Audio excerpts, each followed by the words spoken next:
Between 1800 and 1850, historians estimate that nearly 20,000 mountain men ventured into the uncharted American wilderness.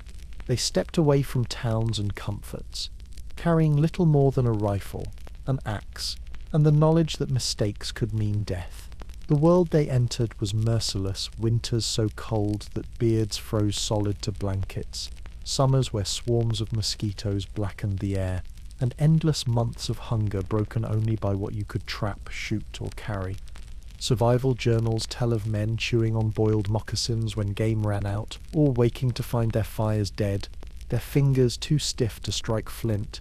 Wolves prowled at the edges of campfires, grizzlies lurked near streams, and snowstorms rolled down from the mountains with little warning, capable of erasing a man's tracks and his life in a single night. Most who entered this wilderness did not last long. Many never returned, and yet some endured. They did so not because they had fine tools or endless provisions, but because they could turn raw forest into shelter with little more than strength, patience, and ingenuity. Cabin walls were not luxuries. They were lifelines. A dozen straight pines, an axe sharp enough to cut bone, and the resolve to keep swinging when your hands bled. These were the things that decided whether you saw spring again. So what was it really like to live and survive as one of these men? To wake with frost stiffening your blanket, to face a storm closing fast, and to know that only the cabin you built with your own hands could stand between you and death. Oh, and before we go further, if these long, slow journeys help you rest, you can gently tap like or subscribe, only if it feels right to you. Maybe, if you'd like, leave a quiet note in the comments, the place you're listening from, or the moment in history you'd most want to wake up in. Now settle deeper into your blankets, and together we'll slip into the wild silence of 1834. You wake on frozen ground, your blankets stiff with frost, the ache of the night presses through your body as if every muscle has been hammered. You draw in a breath, and the air sears your lungs like broken glass. The fire you built last evening has sunk to a glow of embers, faint orange smudges beneath ash. You stretch your hands toward it, but the warmth is gone, fading into the pre-dawn stillness. The forest looms around you, pines rising like black pillars against the paling sky. Their trunks crack faintly in the cold, and somewhere in the distance snow slips from a high branch with a muffled thump. The ground beneath you is unforgiving. Pine boughs soften it only slightly, and your blanket is hard with frozen moisture. Each shift grinds your hip bones against earth that has locked solid in the night. A storm has been whispering for days, the air thick with its promise. Mountain men of the 1830s often spoke of sensing weather, the way a deer senses wolves, before the clouds ever formed. You smell it now too, a sharp metallic tang in the wind, the scent of snow close at hand. You push yourself up slowly, your palms burning where blisters have cracked open. The sting is sharp, but pain is familiar here, as routine as hunger. Your possibles bag lies within arm's reach, the leather stiff with cold, inside flint and steel, a knife, a few strips of jerky, a pouch of salt, nothing more. Beside the fire pit rests your axe, its head forged in St. Louis, the tool that ties your survival to iron and wood. Historians say trappers valued these axes more than their rifles. Without them, no shelter could stand, no fuel could burn. Some even slept with their axes at arm's reach, fearing theft more than the claws of a bear. You lean forward, raking through the white ash until your fingers brush a faint ember. Hope. You place cedar bark over it, blowing gently. Smoke threads upward, twisting thin in the pale air. Your breath is steady, rhythmical, until flame curls along the edge. A small fire takes hold, orange tongues licking at kindling. Its warmth is slight but real, drawing sensation back into your stiff hands. Your breakfast is plain, jerky chewed slow, cornmeal paste mixed with cold water. The flavor is dull, but it eases the emptiness in your stomach. Journals hint that mountain men burned up to 5,000 calories each day in labor, but their diet rarely kept pace. Some wasted to skin and bone before winter ended. You swallow, feeling your throat scratch from dryness. The clearing is still dark, yet light creeps along the horizon. The world has no softness here. Each sound is sharp, each shadow long. You rise to your feet, stretching sore arms, and gaze toward the peaks. They stand blue and endless, clouds massing at their crowns. You read their signs the way others read a clock. The storm is not a rumour, it is a certainty. Your horse nickers softly from where it is tethered under a stand of pines. The animal's breath plumes white, its coat rimmed with frost. You know its survival is bound to yours. Letters from the time spoke bluntly. Lose your horse, and you lose your life. No mobility, no hauling, no escape. You glance at it, making a silent promise that shelter will come before snow smothers the world. The forest waits, silent, immense. To an untrained eye it is chaos. Fallen logs, tangled brush, ridges lost in shadow. To you it is material. Every tree a beam, every stone a foundation, every branch a tool if wielded right. Yet your body hesitates, weighted by fatigue. You draw in another breath, letting the cold sting your nostrils.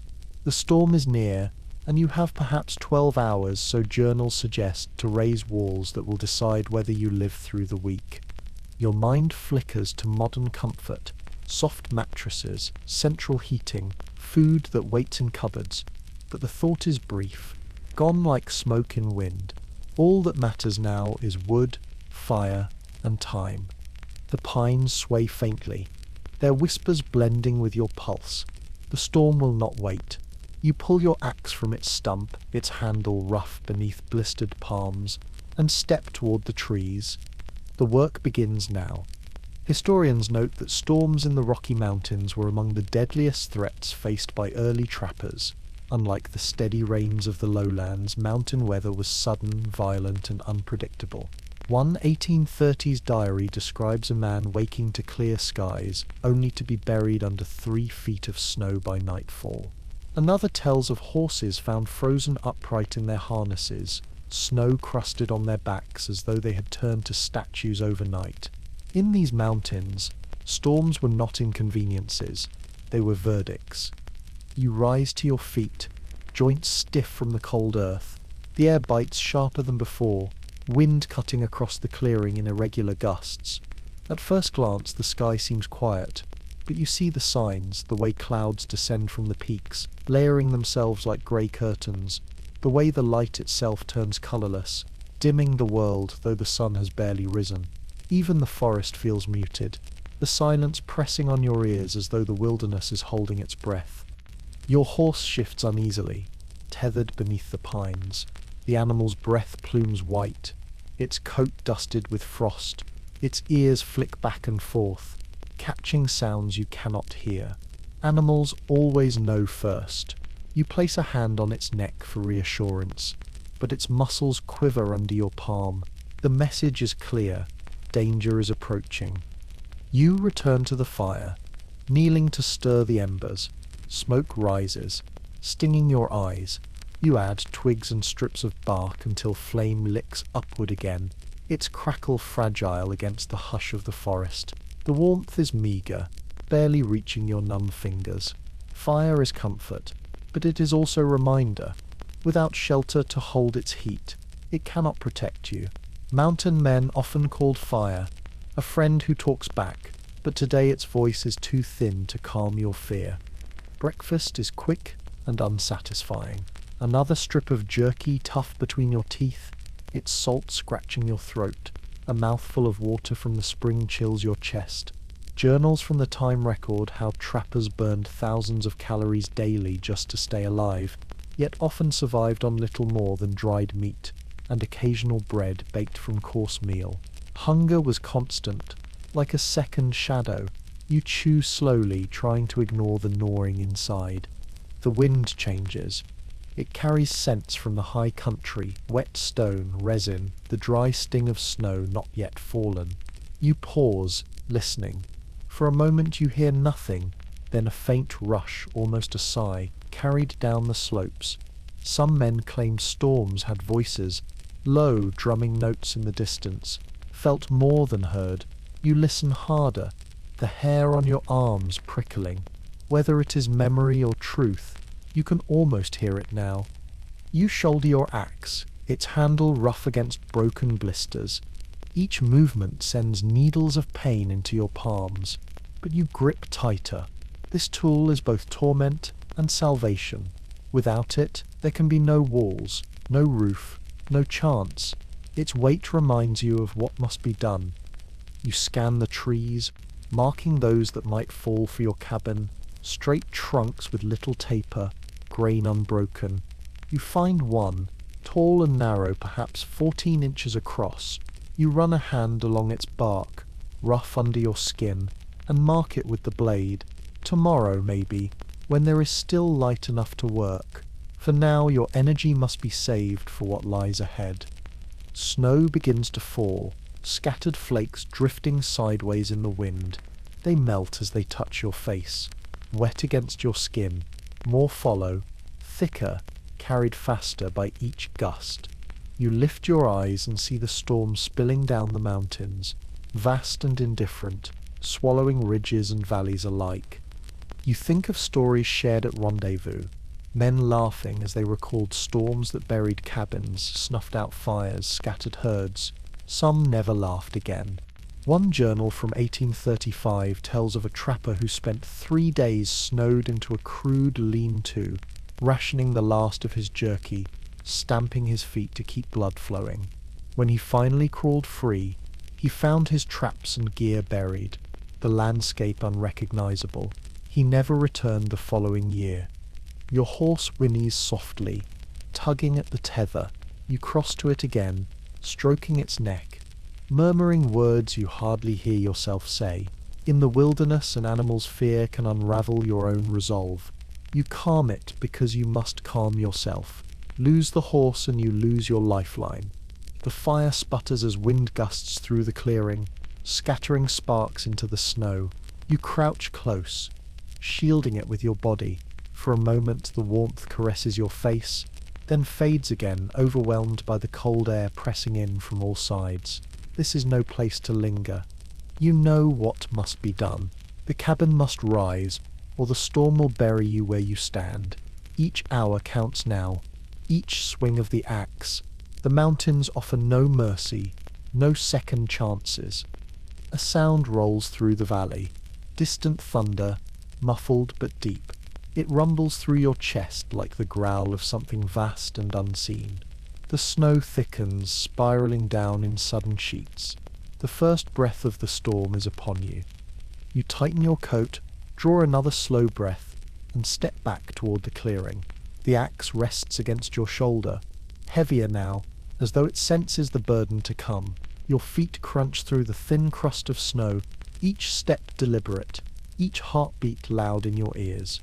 The storm has arrived, and there is no turning back. A trapper once wrote in his journal, 3 days looking, 3 days lost, yet one mistake may cost the whole winter. You think of those words now as you leave the clearing where you slept and begin walking into the forest. The storm breathes closer with every gust, but still you search. The cabin cannot rise on any patch of ground. It must stand where earth, water, and wind will allow it to endure. The snow crunches beneath your boots, each step releasing the resin scent of crushed pine needles. The trees here grow close, their dark trunks crowding the sky, branches groaning under new weight. You pass through them slowly, studying the lay of the land. The first slope you find faces north. Shadows cling to it even as morning spreads pale light across the mountains. Wind rushes here without pause, cutting through your coat like knives. You stand a moment, hair whipping across your forehead, and imagine a cabin roof groaning under storms that would never relent. Too exposed, you move on. Down in a hollow, the forest thins. A small stream winds through, its surface rimmed with ice. You crouch, breaking a thin sheet with your hand. The water bites your skin, but it flows freely beneath. Flowing water rarely freezes solid. even in the depths of winter. That is good, but the hollow gathers snow. You picture drifts climbing past your shoulders, swallowing walls until only the chimney sticks through. Your gut clenches. This too is wrong. You walk on, each step heavier than the last. Time is pressing. The storm darkens above, clouds spilling from the peaks like floodwater, and yet you cannot build blindly. Mountain men who chose poorly rarely wrote about it twice. At last, you find a rise, gentle, not steep, facing south. The ground here is firm, the slope allowing meltwater to run away. Pines cluster thick to the north, forming a natural barrier against prevailing winds. A spring trickles through the snow nearby, steady and clear, its gurgle faint but promising. You kneel, cupping icy water into your palm. It shocks your tongue but refreshes you all the same. This water will not freeze solid. It will flow when your throat cracks from cold and when your fire burns low. You rise, gazing across the ridge. From here you can see far down the valley. Anyone approaching, man, beast or storm, will be visible long before it arrives. That too is safety. Your chest loosens, just slightly. You drop your axe in the snow, pace the ground slowly and begin to mark with your boots. 10 feet by 12 will be enough. Small but easier to heat. You picture the rectangle filling with logs, walls rising, smoke curling from a stone chimney. The image steadies you. Kneeling, you press your hand to the soil, solid earth. It will hold the weight. You gather sticks and drive them into the corners, marking where your cabin will stand. Already in your mind you see it, base logs stretching across the snow, roof pitched against the sky, warmth trapped within. A gust of wind snaps branches above, scattering snow across your shoulders. You blink it away, gaze toward the peaks. The storm is closer now. A grey wall spreads across the horizon, swallowing ridges in shadow. Your horse nickers nervously from the tree line. You glance back. Its breath plumes heavy, legs stamping the ground. You understand its fear.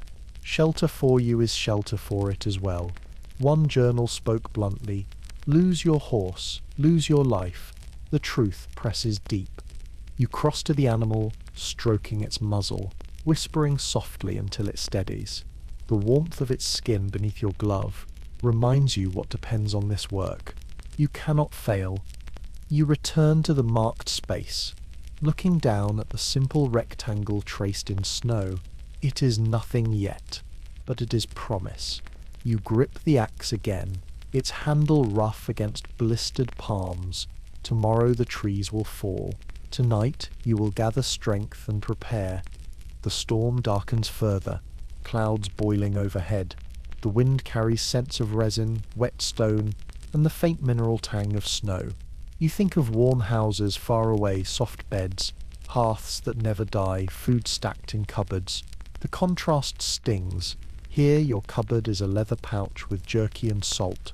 Your bed is pine boughs pressed into frozen dirt. Your hearth is whatever flame you can coax from damp bark. And yet this place feels alive in ways a town never could. Each choice you make is tethered directly to survival. You pace the ground again, stamping the snow flat inside your marked rectangle. The rhythm comforts you. You imagine the cabin filled a rough table fashioned from split logs, a sleeping platform stuffed with pine boughs, shelves along the walls, nothing fine, nothing polished, but yours. Journals hint at the pride men felt when they finally sat on a crude stool of their own making, eating from a bowl carved by their own knife. Civilization reduced to the simplest comforts. Another gust of wind tears through the pines, moaning like a voice. Snow falls heavier now, swirling into your footprints until they blur and vanish. The storm has nearly arrived. You watch the valley disappear in grey haze, the ridges swallowed in curtains of snow. Time thins. You picture the work ahead, felling 20 trees at least, limbing them, dragging their weight into the clearing, notching each with care, fitting them tight so wind and snow cannot creep through, raising the ridge beam with only muscle and rope. The tasks are endless. but your body already understands them. The rhythm of swing, breathe, swing. The pain in your palms, the taste of blood at the corner of your mouth, the heat of sweat beneath frozen buckskin. This will be your life until walls rise, or you fall. Your horse stamps again, snorting, ears pinned back. You glance at it once more. The storm unnerves you both. You whisper another reassurance, though the words vanish in the wind. What matters is the sound, the cadence, man and animal, tied together in silence. You grip the axe tighter. The handle bites into your skin, but you welcome it. Pain is proof you are alive, proof you can still act. You stare down at the staked rectangle one last time, snow drifting across it in faint sheets. This place is chosen. It will either cradle you through the winter or bury you in silence. There is no middle ground. As the wind rises to a howl and snow thickens into veils, you step back into the forest's edge, breath ragged, pulse steady. You have found your ground. Tomorrow the trees will fall. The storm hovers close, its weight pressing down from the mountains like a hand on your shoulders. Before you can face it, you check the few tools and scraps that stand between you and the cold. You kneel in the snow, pulling your possibles bag across your chest.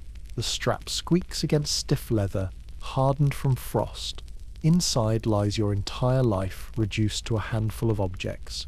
Flint and steel, wrapped in cloth, darkened by soot. A knife, its handle moulded perfectly to your palm, the blade showing pale grooves from years of sharpening. A whetstone, edges dulled from steady use. 2 needles bound with sinew, almost weightless but priceless. A pouch of jerky lighter now than it was when autumn still held warmth. Salt, hidden in another wrap of hide. Nothing here is spare. Nothing here can be wasted. Your hand closes around the knife, and for a moment you simply hold it. Its weight is small, but it feels like an anchor. You think of how many times it has bitten through hide, carved shavings for tinder, split food into ragged strips. In another world it might be dismissed as crude. Here it is closer to breath than to metal. The axe waits in the snow by the stump, blade streaked with sap from trees you tested earlier. You lift it, feeling the heft settle into your arms. Its head is iron, forged far to the east, carried by wagon and river before finding its way here. The wood handle is scarred, slick where sweat and blood polished it smooth. Your thumb runs along the edge, still sharp, but beginning to pull. You promise yourself it will be honed before dusk. A few steps away rests the rifle, leaned carefully against a log. The stock is dark with oil and smoke. The barrel cold beneath your gloved hand. Powder and lead are tucked in oiled cloth deep in your bag. Each shot is too precious to waste. A single spark, a single bullet, could mean meat in the pot or silence in empty hands. You sling it over your shoulder, the strap cold against your back. The horse shifts under the pines, snow clinging to its mane. Its breath puffs white in the wind. You step to it, checking the small pack lashed to its side. A blanket, a roll of rawhide, a sack of meal, barely enough to fill your palm, yet still worth guarding. You run your hand across its flank. The heat of muscle seeps through your glove. The animal shivers, ears tilting at the storm. You murmur softly, more for yourself than for it. The cadence steadies both of you. You remember how men at summer gatherings always clutch their possibles bags close, even among friends. They were never simply pouches. They were skin.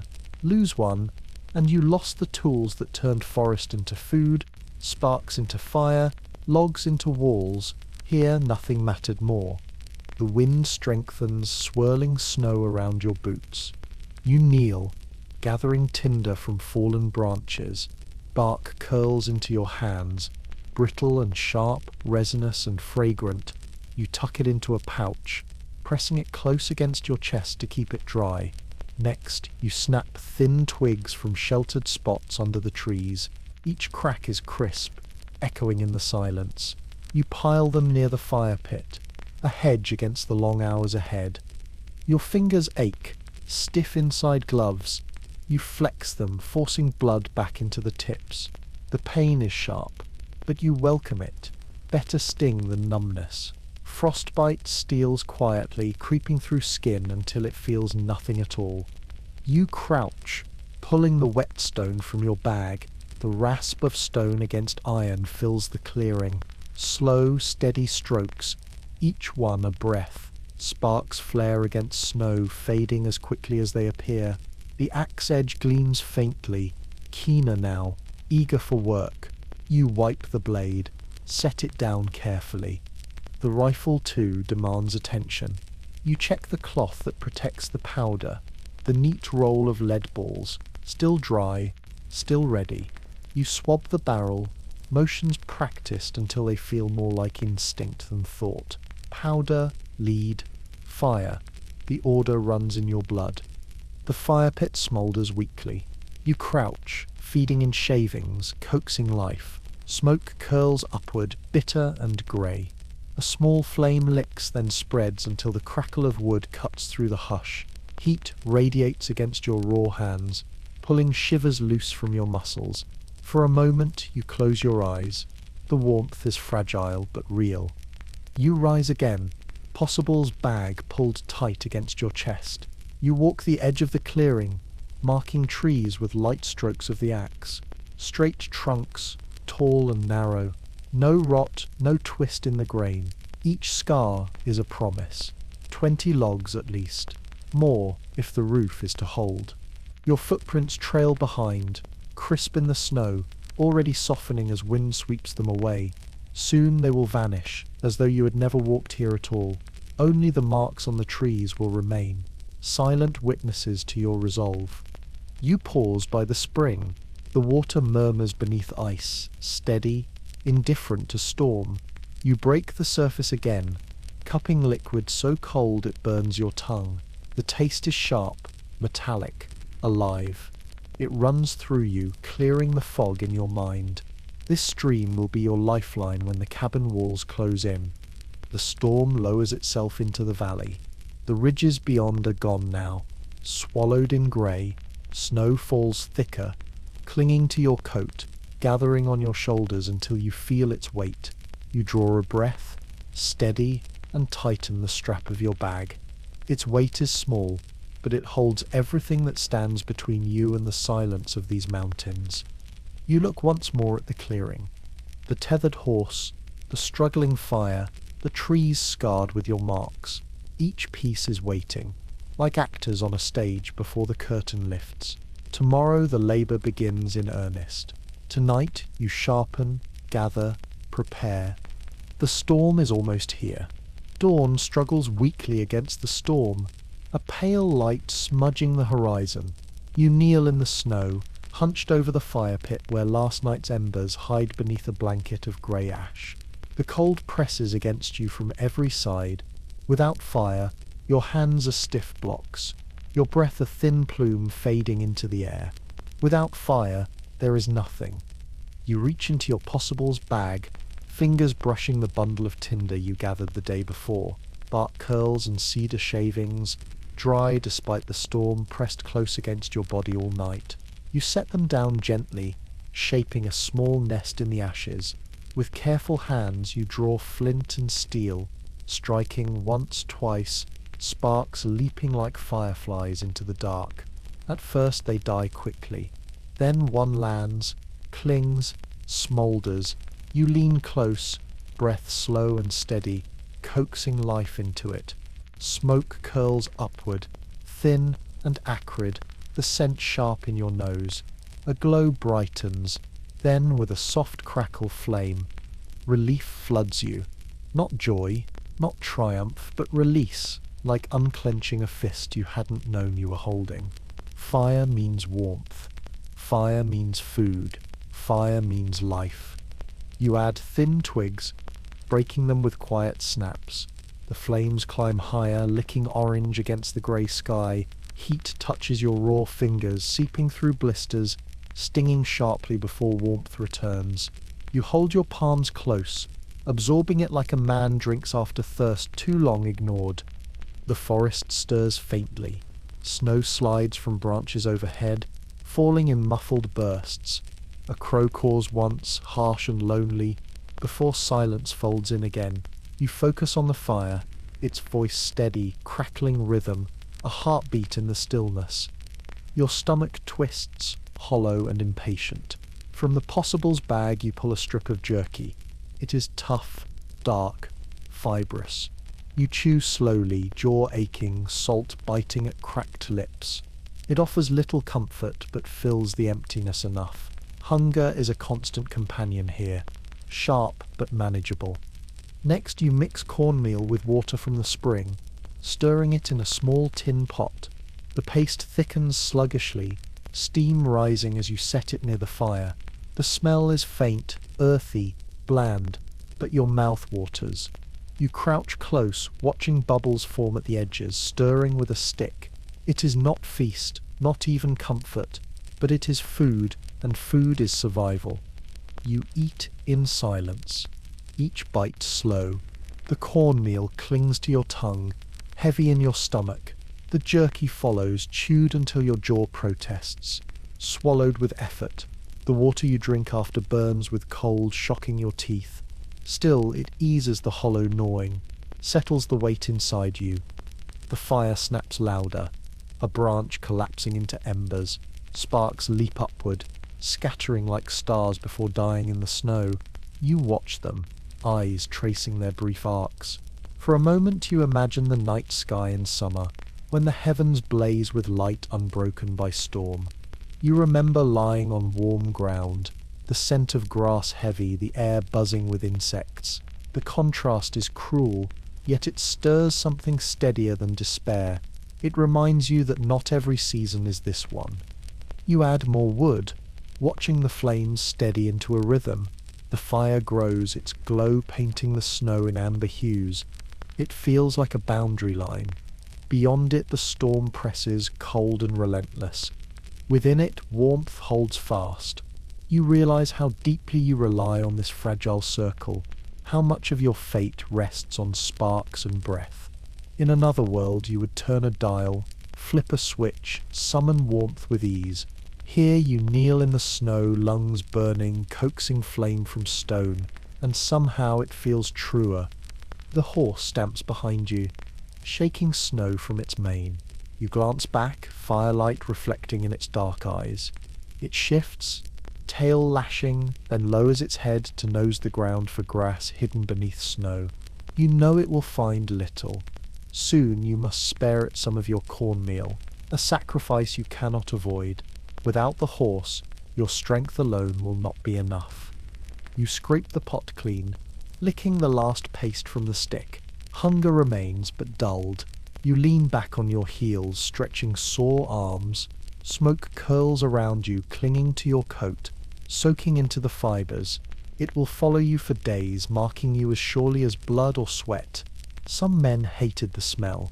To you, it is a shield. Smoke means fire. Fire means you are alive. The storm mutters from the peaks, distant thunder muffled by snow. You watch the clouds shift, heavy grey tumbling toward the valley. Soon flakes drift again, melting where they touch the flames, hissing into steam. The fire fights back, glowing brighter, refusing to yield. You rest a moment longer, letting the warmth seep deeper. The ache in your bones eases, though not fully. The blisters on your hands throb less fiercely. For a fleeting span, you feel almost whole, but rest is luxury, and the storm offers none. You rise, brushing snow from your knees, tightening the strap of the possibles bag. The axe leans nearby, waiting, its blade bright from sharpening the night before. You lift it, testing the balance, the weight. Work waits now, and work cannot be delayed. The fire burns steady behind you, its glow casting long shadows across the snow. You glance back once, imprinting its warmth in your memory. You will return to it again and again, each time grateful, each time reminded of its fragile defiance. You step forward into the clearing. Snow falls thicker now, carried sideways by gusts. The trees sway, their groans loud in the wind. Ahead, the marks you carved yesterday stand faint against the bark.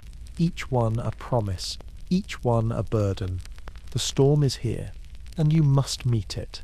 Axe in hand, stomach filled only enough to begin.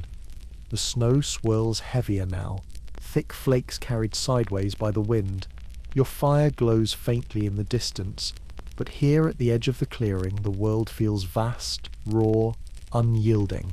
You rest the axe against your shoulder, fingers tightening around the handle. Ahead, the trees stand silent, dark columns rising into the storm. Each one is both a wall against the wind and a wall waiting to be built. You pause to breathe, watching your breath plume white into the air. The forest answers with stillness. No bird call, no rustle of small creatures, only the moan of branches swaying under snow. Your horse stamps once behind you, the sound muted by the storm. It reminds you that this work is not just for yourself. Shelter for the animal means survival for you both. You step forward, boots crunching through fresh snow, and begin to choose. The trees you need must be straight, tall, with little taper. Their grain should run even, their hearts free of rot. The wrong tree could twist as it dries, leaving gaps in the walls wide enough for the wind to whisper through. You run your hand along bark, rough and cold, your glove scraping flakes loose. You test one trunk with a light strike of the axe. Solid, resonant, the vibration humming through the handle into your bones. Good. This will be your first. You step back, studying it. Perhaps 14 inches thick, nearly 100 feet tall, rising like a pillar into the storm. Its top sways slightly, branches heavy with snow. You feel the weight of the moment press on your chest. Felling a tree is not just labor, it is risk. One wrong cut, one misjudged lean, and the trunk could twist, snap, fall back onto you with crushing force. Out here there is no one to dig you free. A single mistake and you vanish beneath the silence of snow. You set your stance, planting your boots firmly in the snow. The axe feels heavy, but familiar. You lift it, draw breath and swing. The blade bites into bark with a sharp crack, chips flying white and brown. Resin sprays into the air, sharp and sweet, its scent cutting through the cold. You pull back, swing again. The rhythm forms slowly, lift, swing, crack, breath. Each strike deepens the notch, wood splintering away, your muscles burning hotter with every blow. The storm presses harder, wind gusts through the branches, scattering flakes into your eyes. You squint, wipe your sleeve across your face, and keep swinging. Chips pile at your feet, glowing pale against the snow. Your arms ache, blisters tearing open, blood slicking the handle. You grit your teeth, adjusting your grip, ignoring the sting. The cut deepens, a wedge forming in the trunk. You pause, stepping back to judge. The tree leans slightly already, its balance swayed by snow and wind. You circle to the other side, setting the axe for the back cut. Here the work is slower, more careful. Each swing must be placed with precision, guiding the fall. You angle the blade, shaping the cut higher than the first, creating the hinge that will decide where the tree will land. Your breath rasps loud in your ears. Sweat drips beneath your coat, despite the cold freezing quickly along your collar. You swing again, the vibrations shivering through your arms. At last, a groan sounds deep inside the wood, a low, resonant crack that seems to echo through the clearing. You freeze, eyes lifting to the crown swaying above. The tree shudders, pauses, then begins to lean. You step back quickly, boots slipping on snow, heart hammering. The sound grows louder, a splitting roar as fibers tear apart. Then comes the crash, an explosion of sound as the trunk topples, branches smashing against neighbors, snow cascading from the canopy. The ground shakes beneath your feet, the impact thundering through your chest. The air fills with the sharp tang of fresh pine, overwhelming, raw, alive. Silence follows. The tree lies across the snow, a giant felled, branches splayed like broken arms. You stand still, chest heaving, sweat freezing on your brow. Relief mingles with exhaustion. One tree down, many more to go. You walk to the fallen trunk, running your glove along its length. Smooth, straight, solid, perfect for walls. You set the axe to the branches, chopping smaller limbs free. Chips fly, branches snap. The rhythm's steadier now. The larger limbs require careful cuts, angled to avoid binding the blade. Your arms throb, but you do not stop. The storm will not pause for you. You drag one branch aside, breath ragged. The trunk gleams pale where bark has been stripped by the fall. You imagine it stacked with others, forming the first wall of your cabin. The vision steadies you. The wind moans louder, snow thickening into curtains. You wipe sweat from your eyes, breath steaming. Your horse shifts restlessly, hooves stamping. You glance back, nodding once. I am still here. You turn to the tree again, splitting another branch away. The axe bites, chips fly, resin spatters your gloves. Pain burns in your palms, but you welcome it. Pain means you are still alive, still working. The trunk lies clean now, limbs scattered in piles. You step back, shoulders sagging, chest heaving. One tree down, 19 more, at least. The storm howls through the valley, but you feel something steadier within you.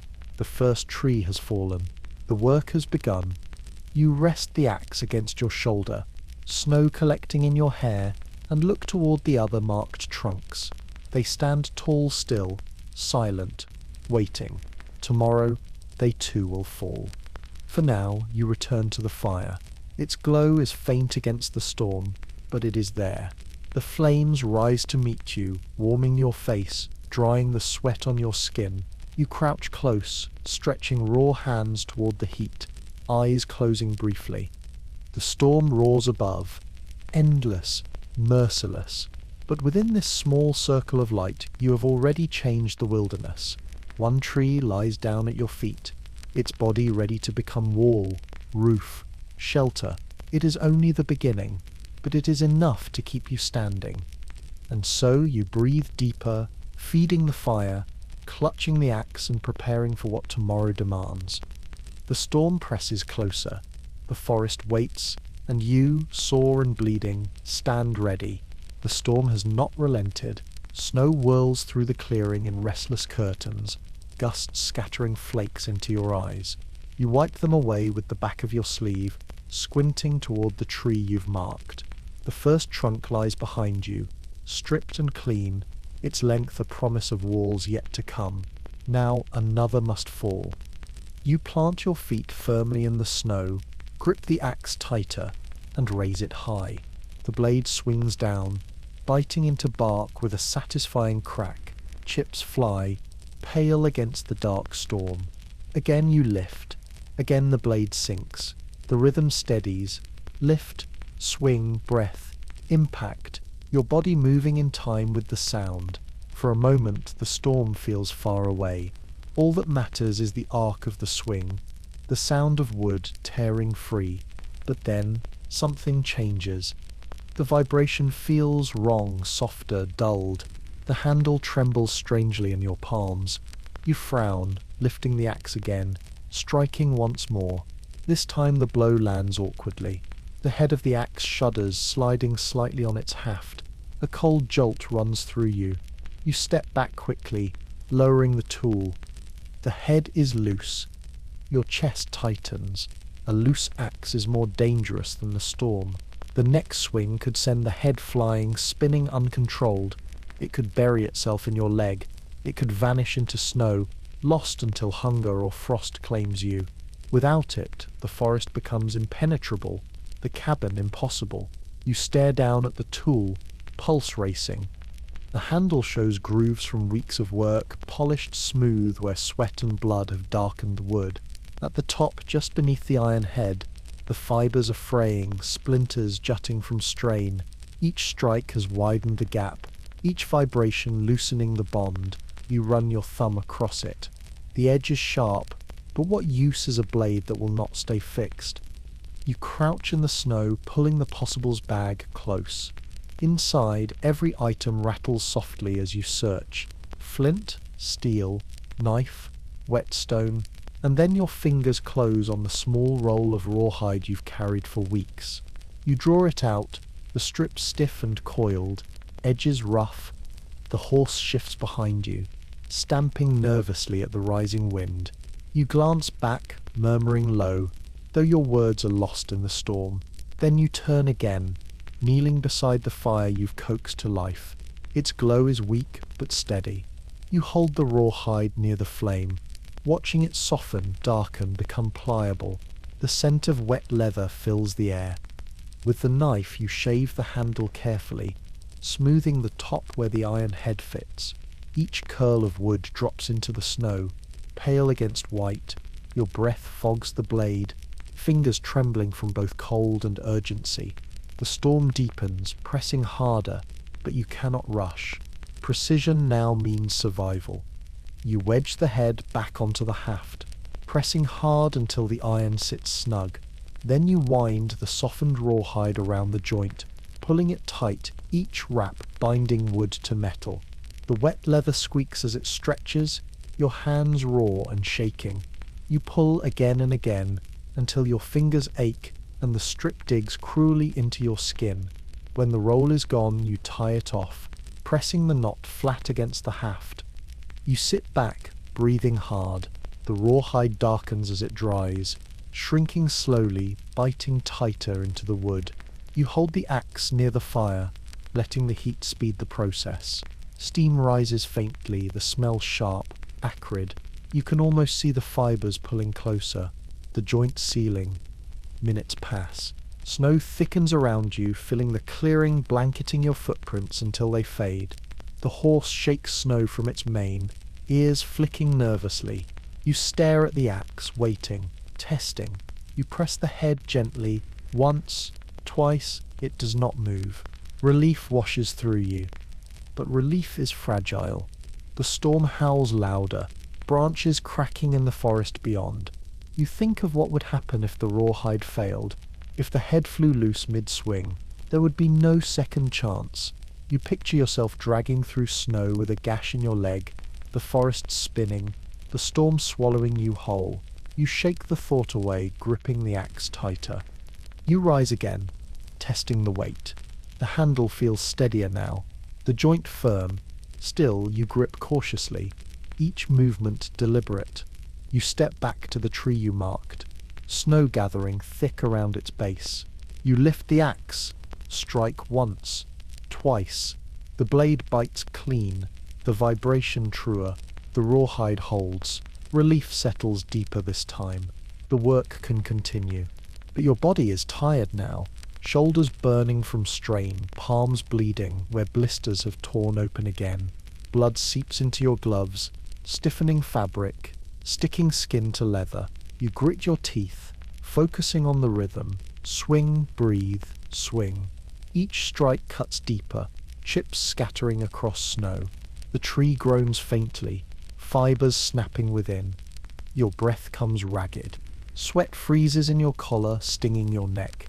The storm presses hard, snow swirling into your eyes, filling your mouth when you gasp. But you keep swinging, because to stop now is to yield, and there is no yielding here. At last, the trunk shivers, leaning slightly, its balance shifting. You step back quickly, boots slipping, in churned snow. The tree creaks louder, the sound echoing like thunder. Then, with a tearing roar, it gives. Branches thrash against neighbours, snow cascading from the canopy. The trunk crashes down, shaking the earth beneath your feet, the sound reverberating through the clearing.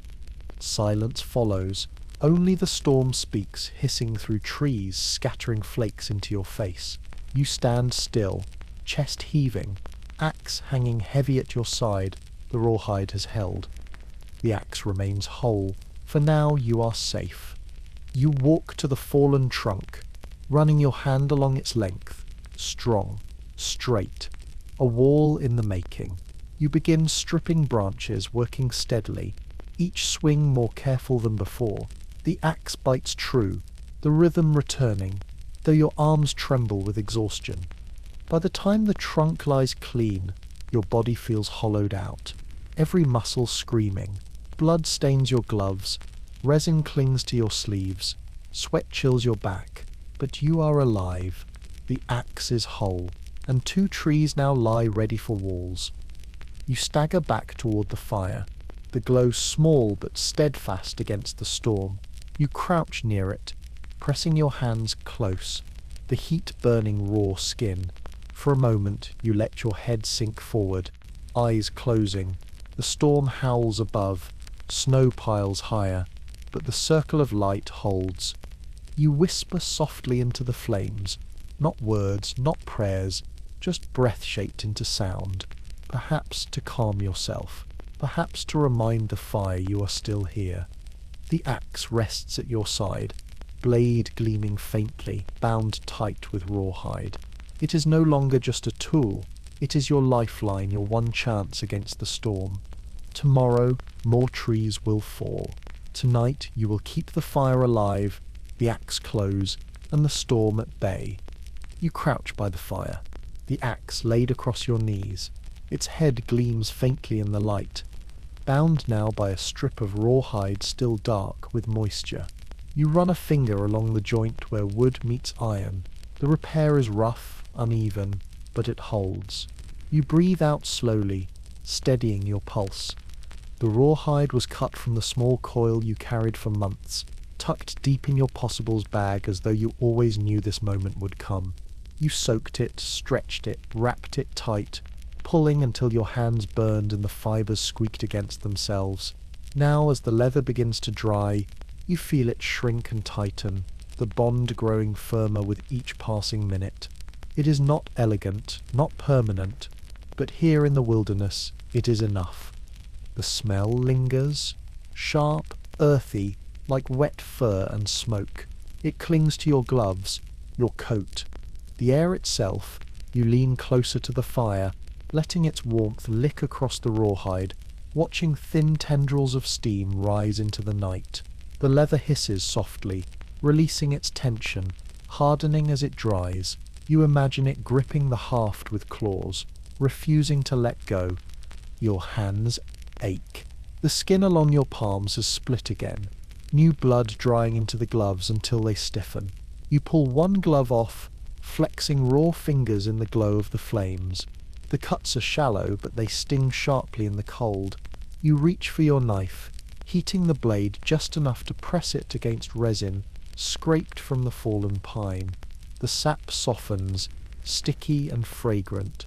You smear it over the cracks, a crude sealant. It burns, but you welcome the pain. It means the hand is still yours to use. You place the glove back on, clenching a fist. The axe must be tested. You rise, lifting it carefully, feeling the balance. The head stays firm. You swing once, lightly, the blade cutting through empty air with a whistle. The haft shudders in your hands, but the joint does not shift. Relief spreads through your chest, loosening something knotted there since the moment it first came loose. Still, you do not trust it fully. Not yet. You set a branch across a stump and bring the axe down, steady and controlled. The blade splits the wood clean, chips scattering. Again, you swing. Again, the wood parts. The rawhide holds. A third swing. Harder now. The vibration hums true, sinking into your arms, but the joint remains solid. You lower the tool, chest heaving. It is whole again. You think about the fragility of it all, how one tool carries your survival. Without the axe, the forest is impenetrable, the trees nothing but walls of green and white. With it, each trunk becomes material, shelter, salvation. The thought steadies you, but also weighs heavy. This single blade, carried from a forge in St. Louis across rivers and plains, now determines whether you see another spring. You return to the fire, laying the axe close but not too close, the rawhide still tightening as it dries. You settle beside it, stretching your legs, the heat biting your skin. Your horse stands nearby, head lowered, breath steaming steadily. The sound of it tearing at sparse grass is oddly comforting. You glance toward it often, reassured by its presence. Without it, the clearing would feel too large, too silent. You pull the possibles bag into your lap again, checking each item with deliberate care. Flint and steel, knife, whetstone, needles and sinew, salt, jerky. Each piece is small, almost laughable in its size, yet each carries weight measured not in ounces but in lives. You run your fingers across the worn leather of the bag, feeling the impressions pressed there by years of use. In another world, these objects would be scraps, forgotten in a drawer. Here they are anchors against oblivion. The fire snaps, sending sparks into the air. You watch them rise, fade, vanish into the snow. They remind you of the men who once gathered at trading posts. Dozens of sparks of life scattered across the frontier, some enduring, many not. You picture their faces, half remembered, blurred by time. Some are likely gone already, their cabins rotted, their traps rusting in riverbeds.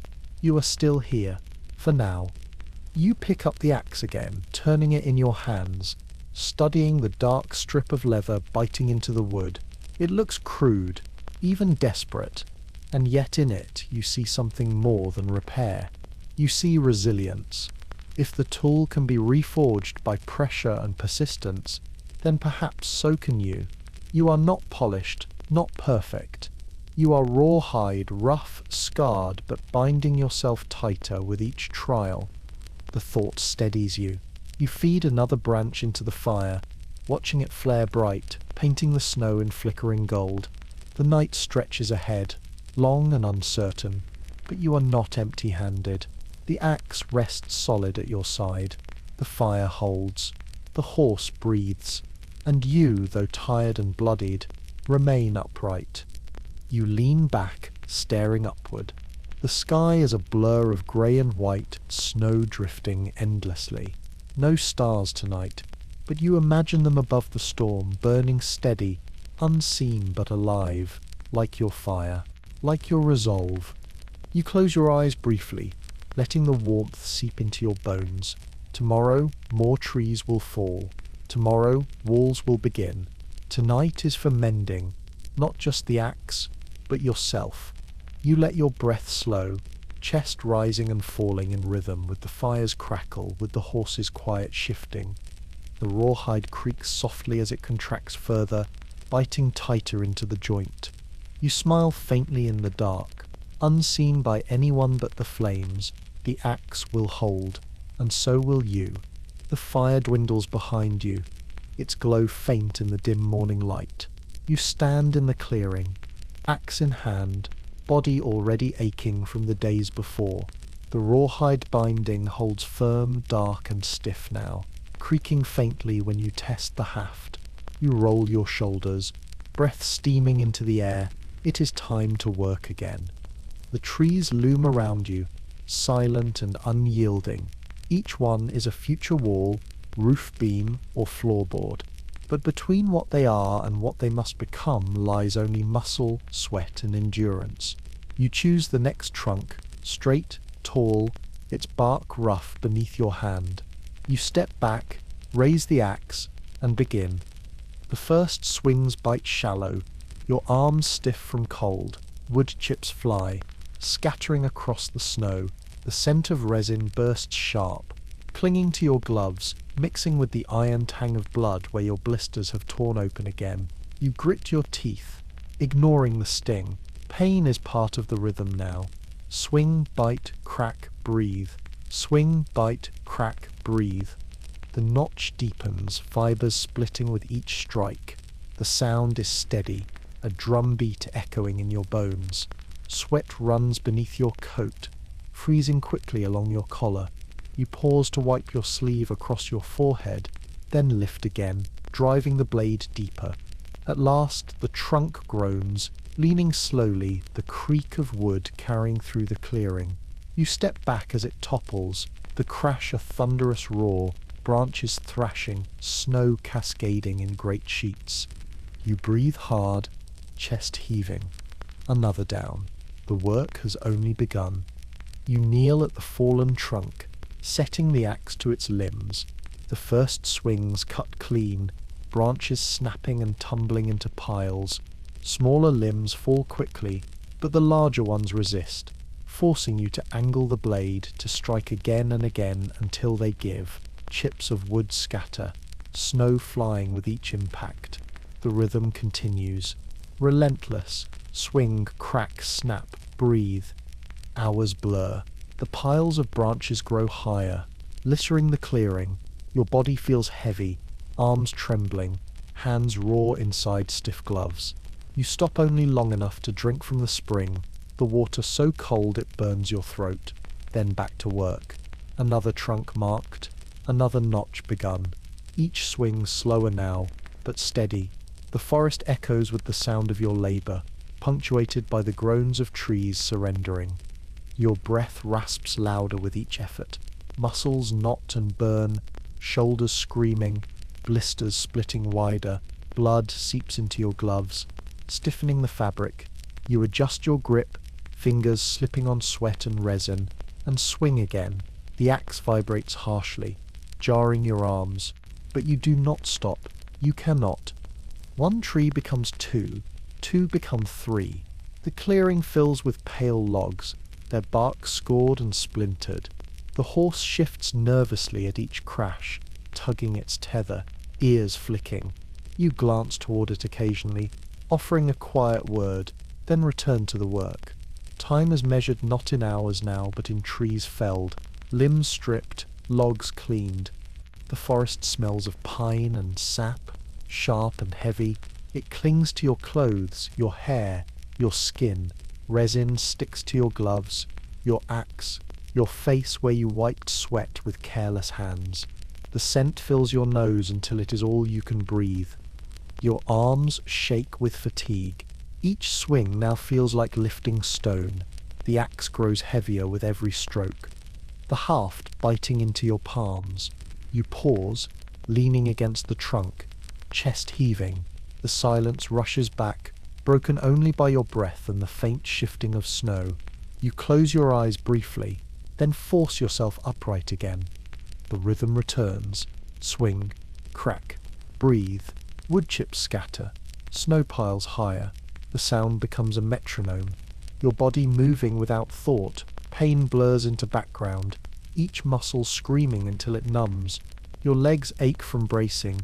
Your back burns with strain, but still you work. At midday, or what passes for it under a sky thick with grey, you pause again. Your stomach gnaws, but you have little to feed it. A strip of jerky chewed slowly, teeth grinding against its toughness. A mouthful of water burning with cold. It is not enough, but it dulls the edge. You swallow, wipe your mouth, and lift the axe again. The piles of branches grow into mounds, snow dusting their tips. You drag them aside, muscles straining. Each step a battle. Limbs catch against each other, tearing at your gloves, scratching your coat. You grunt, breath harsh, forcing them into heaps at the edge of the clearing. There they wait, to be burned or split for smaller fires. The logs themselves are heavier still. You grip one end, digging your boots into snow, dragging it slowly across the ground. Your body strains, teeth clenched, every tendon stretched taut. The log scrapes, snow hissing as it moves. You drag it inch by inch until it lies with others, forming the beginnings of a stack. Then another, then another. Your body feels hollowed out, but you do not stop. The work is relentless, endless. Each task births another. Each tree felled becomes a trunk to limb, a log to drag, a wall to imagine. You lose track of how many times you swing, how many branches you strip, how many steps you take hauling weight across the snow. The light fades, though the storm clouds never truly let it brighten. You feel it in your bones more than you see it. The air grows colder, the fire behind you dimming into shadow. You force yourself through the last strokes, the last drag until your arms refuse to lift again. At last you sink to your knees beside the fire. Your hands tremble as you peel the gloves away, skin raw, split, bleeding. You You hold them close to the flames, heat biting painfully before warmth spreads. You breathe out, a long, ragged sigh.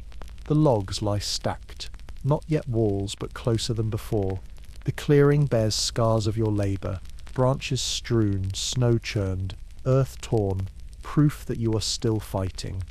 You close your eyes briefly, the crackle of fire filling your ears. The horse shifts nearby, the sound of its breath steady, grounding. The axe rests beside you, blade dulled but whole, rawhide still tight. Your body is spent, every muscle screaming, every breath heavy. Yet there is no choice. Tomorrow the rhythm begins again. For now you rest in the circle of firelight, surrounded by logs, branches, and the silence of the forest. The work is relentless, but so are you. The fire crackles low, its glow painting the clearing in soft orange. You sit hunched beside it, legs stretched, arms heavy as stone.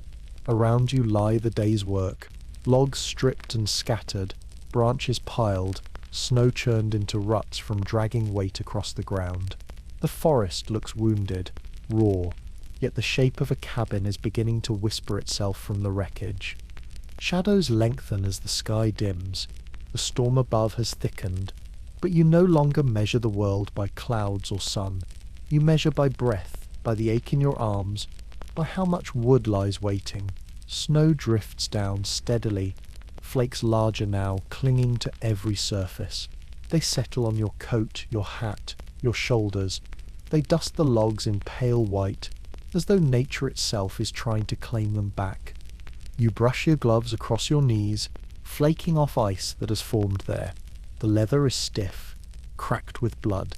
Your palms throb with every heartbeat, skin split, bandaged only by resin and cloth. You flex your hands slowly, wincing as the joints protest. The axe lies close by, blade dulled, rawhide binding dark and firm. You pick it up briefly, test the weight, then set it back down. Not tonight. Tonight, you rest. Your horse shifts in the darkness, tether creaking as it pulls to reach what little grass lies beneath snow. The sound is steady, reassuring. You watch its silhouette move against the dim background, ears flicking, breath steaming. You whisper softly, though the animal cannot hear you clearly.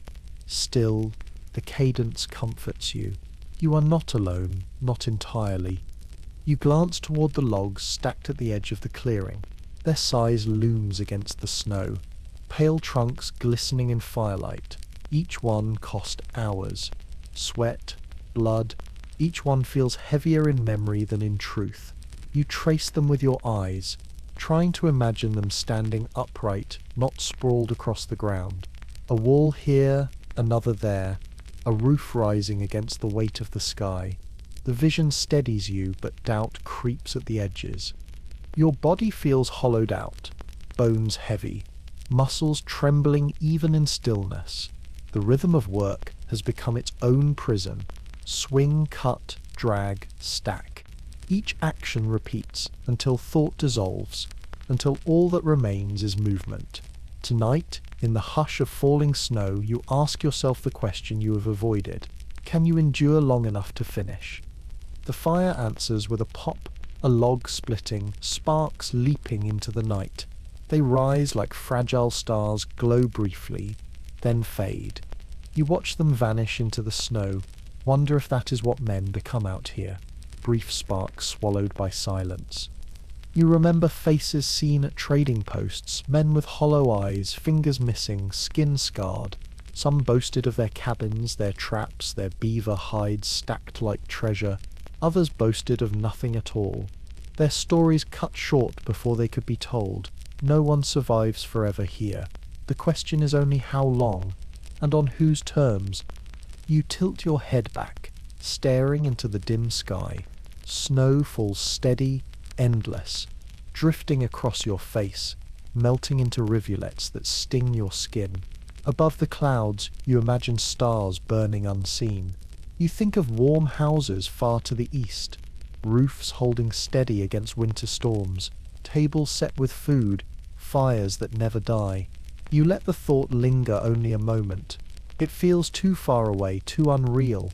Here, there is only this fire, these logs, this body that refuses to quit. The horse snorts, shaking its mane, scattering snow. You turn your head toward it, nodding once, a gesture for yourself more than for the animal. You promised it shelter as much as yourself. That promise holds you upright when nothing else does. You feed another branch into the flames. The fire flares, heat pushing back the cold for a moment, before settling into its steady crackle. Smoke rises, curling, clinging to your coat. It seeps into your hair, your gloves, your very skin. You smell it and know it will never leave. Smoke is the mark of the wilderness, a second scent of survival. Snow thickens, piling on the logs until they look like bones laid in rows. You study them through narrowed eyes. Will they be enough? Will 20 logs stand against what is coming? Your breath fogs, vanishes, replaced by another, and another. Each one feels like a small vow. The ache in your body deepens. Every movement sparks pain. Every shift a reminder of how close the edge is. You rub your hands together, skin scraping, nails dirty and broken. Yet in the silence of the clearing you realize something. You are still here, still moving, still fighting. You lean back on your heels, let the fire warm your face, and listen to the rhythm of snow against branches. The forest is vast, indifferent, merciless. But tonight, in this circle of light, you have carved a piece of resistance. The logs wait. The walls will rise. The roof will follow. You close your eyes briefly, breath slow, heart steady. Doubt still whispers, but resolve answers louder. You will endure because there is no other choice. You will finish because unfinished means buried. The snow falls steady, covering the clearing, the horse, the logs, the ground, but it cannot cover the will that brought you here. Tomorrow, you will lift the axe again. Tomorrow, the rhythm will return. Tonight, you rest in the glow of fire, in the hush of snow, in the weight of your own exhaustion. The clearing sleeps, shadows shifting, flakes falling, and within it you remain, breathing, waiting, ready. Morning crawls into the clearing, not with warmth, but with a grey light that presses against your eyes. You rise slowly, muscles aching from the day before. The fire is nearly dead, a faint coil of smoke curling from ash. You stir it, coaxing embers into flame again, then crouch with hands outstretched, drawing heat into your bones. Around you, the logs from yesterday lie scattered like fallen giants. Their pale bodies rest against one another, edges scarred from your axe. You study them quietly, the shape of the cabin beginning to form in your mind. Until now, the forest has been only a wall to cut through, an endless labour of trunks and branches. Today, for the first time, you will turn it into shelter. The first step is the base, the rectangle that will cradle the weight of walls, roof, and all the nights you must endure. You grip the axe, fingers sore but steady, and walk toward the largest log. It lies where you dragged it yesterday, snow clinging to its bark. You crouch beside it, laying a hand on its length, tracing rough lines where notches will be carved. The cut must be precise. Too shallow, and the log will not hold firm. Too deep, and the beam weakens, cracks under weight. You steady your breath, lower the axe and strike. Chips fly, pale and resinous, scattering across the snow. The sound echoes, sharp against the hush of the forest. Again you swing, each stroke deliberate, carving a groove into the end of the log. You pause, step back, study the cut. The shape is crude but forming, a saddle where another log will rest, fitting like bone into joint. You return to work, sweat beading beneath your hat, freezing quickly along your collar. The rhythm takes over. Swing, bite, breath, swing, hours blur. Your body aches, but the notch deepens, smooths, begins to hold the shape you need. At last, you stop, chest heaving. You drag the blade of your knife along the cut, shaving rough splinters away, smoothing edges. When you test it with your hand, The surface feels solid, true. You wipe your brow with your sleeve, then move to the next log. This one is heavier, thicker, the kind of wood that resists every strike. You crouch, begin again. Chips fly, sweat drips, your arms burn. The horse watches from the tree line, ears twitching at each crack of wood. You do not look up, too focused on the shape forming beneath your hands. By midday, 2 logs are notched, ready to join. The work of lifting them comes next. You dig your boots into the snow, grip the first log at one end, and heave. It shifts grudgingly, scraping against the ground. You grunt, muscles straining, every tendon screaming. Inch by inch, you drag it toward the rectangle you marked days before. The sound is rough, snow hissing beneath its weight, your breath harsh in the still air. At last you reach the spot, the corner staked with branches. You drop the log, lean against it, chest heaving. The world blurs for a moment, sweat freezing in your eyebrows, lungs burning with cold. You close your eyes, breathe deeply, then push yourself upright again. The second log waits. You stagger back, grip it, drag it across the clearing. Your boots slip, shoulders throb, but you do not stop. Slowly, painfully, you bring it to the marked ground, laying it beside the first. Now comes the joining. You grip the axe again, shaving edges, testing the fit. Then you lift the second log, rolling it carefully, sliding it toward the first. The saddle-shaped cuts meet, edges grinding, then settling. The sound is dull, final.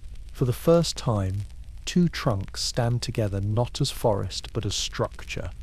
You step back, staring at the rectangle forming in the snow. 2 logs, fitted at the corner, their weight pressed into earth.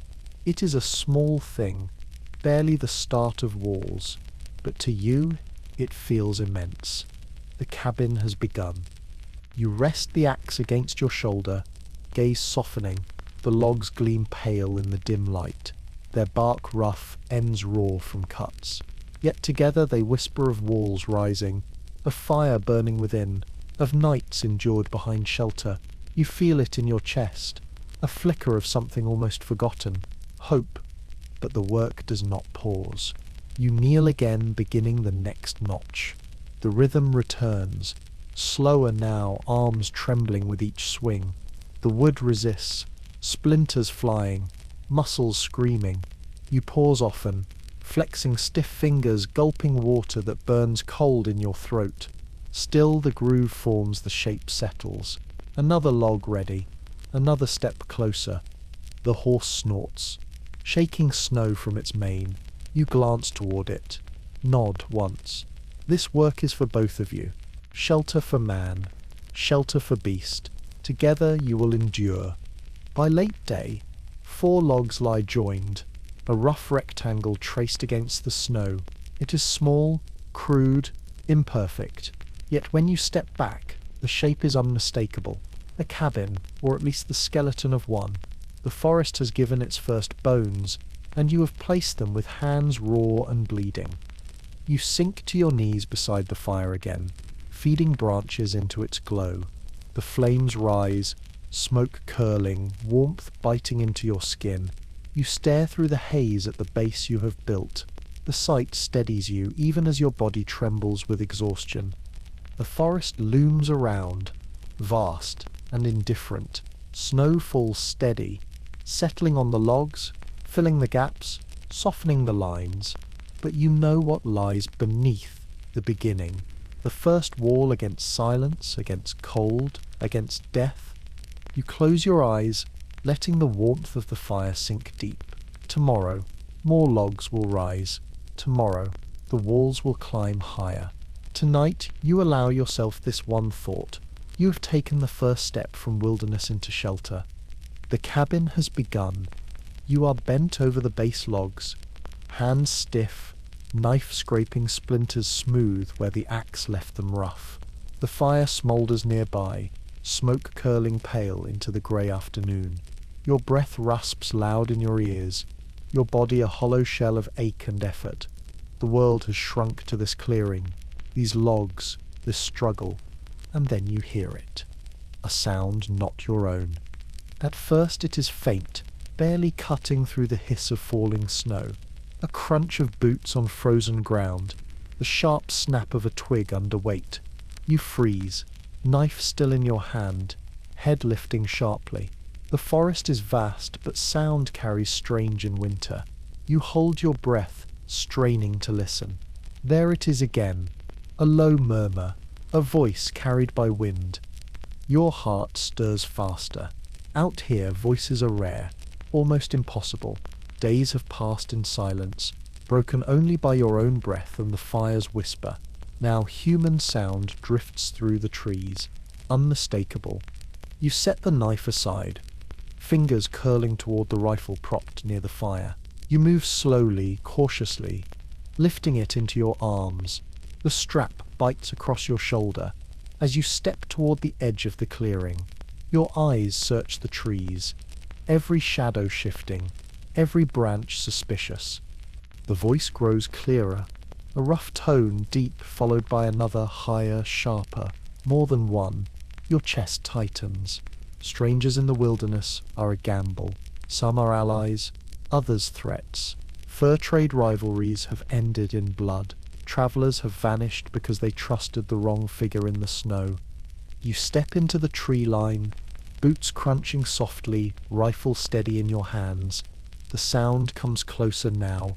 Footsteps, the creak of leather, the faint jingle of metal against gear. Shapes appear between the trunks. Two figures, cloaked in heavy coats, snow caked to their boots, rifles slung across their backs. Their beards are frosted, faces gaunt from winter. They stop when they see you, eyes narrowing. One lifts his hand slowly, palm outward, a gesture of peace. You keep the rifle ready but do not raise it higher. Your pulse hammers, breath steaming. Easy, the taller one calls, voice rough but steady. We mean no harm. The second shifts his pack, glances toward the fire behind you, then back at your face. His eyes flick over the logs stacked, the notches cut, the shape of a cabin beginning. He nods once, as though he understands without words. You lower the rifle slightly, though your grip remains tight. Silence hangs heavy a moment, snow falling thick between you. Then you speak, voice raw from disuse. Cold day to be walking. The taller one huffs a breath that might be a laugh. Every day's cold in these hills. His voice is weary, warm by travel, but not hostile. The tension eases, just slightly. You gesture toward the clearing. The fire sits faint glow. There sits room for warmth. They step forward, boots crunching, shoulders hunched. You watch every movement, but something in their pace tells you they are not here for trouble. They reach the fire, crouch near its glow, stretching stiff hands toward the flames. Steam rises as snow melts from their coats. The shorter one pulls a strip of dried meat from his pouch, chews slowly. He glances at you, then at the logs. You start building alone? You nod once. Have been. His brow furrows. Hard way to live. The taller man feeds a branch into the fire. Sparks leap, crackle, but it sits stand. You sip got good timber here. His eyes sweep the clearing, the piles of branches, the notched logs. Respect flickers in his gaze. Most men wouldn't last long enough to get this far. You sit across from them, rifle resting at your side now. For the first time in weeks, words pass between you and others. The sound is strange, almost foreign. Their voices fill the clearing in ways the wind never could. They share water from a skin, offer you a swallow. It tastes of leather, faintly metallic, but quenches your throat. You break off a piece of jerky, hand it across the fire. The exchange is small, yet it carries weight. In this wilderness, sharing food is as much a vow as it is kindness. The three of you sit in silence for a while. Flames snapping, snow hissing as it touches fire. The horse shifts, snorts softly. One of the men glances toward it. Nods. Strong beast. Keep it close. His tone is quiet, almost warning.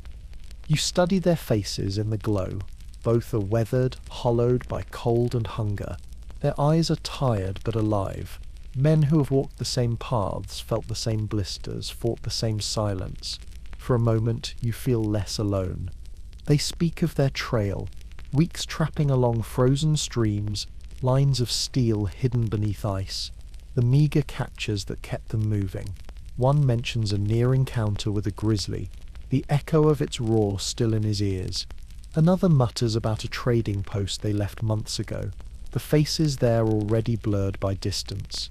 Their words are clipped, simple, but each carries truth that only those who endure here can know. You listen more than you speak. Your voice feels unused, rusty, but you offer a few words where they fit. About the logs, the fire, the horse, about the way the forest holds its breath before snow falls. They nod, understanding in their silence more than in speech.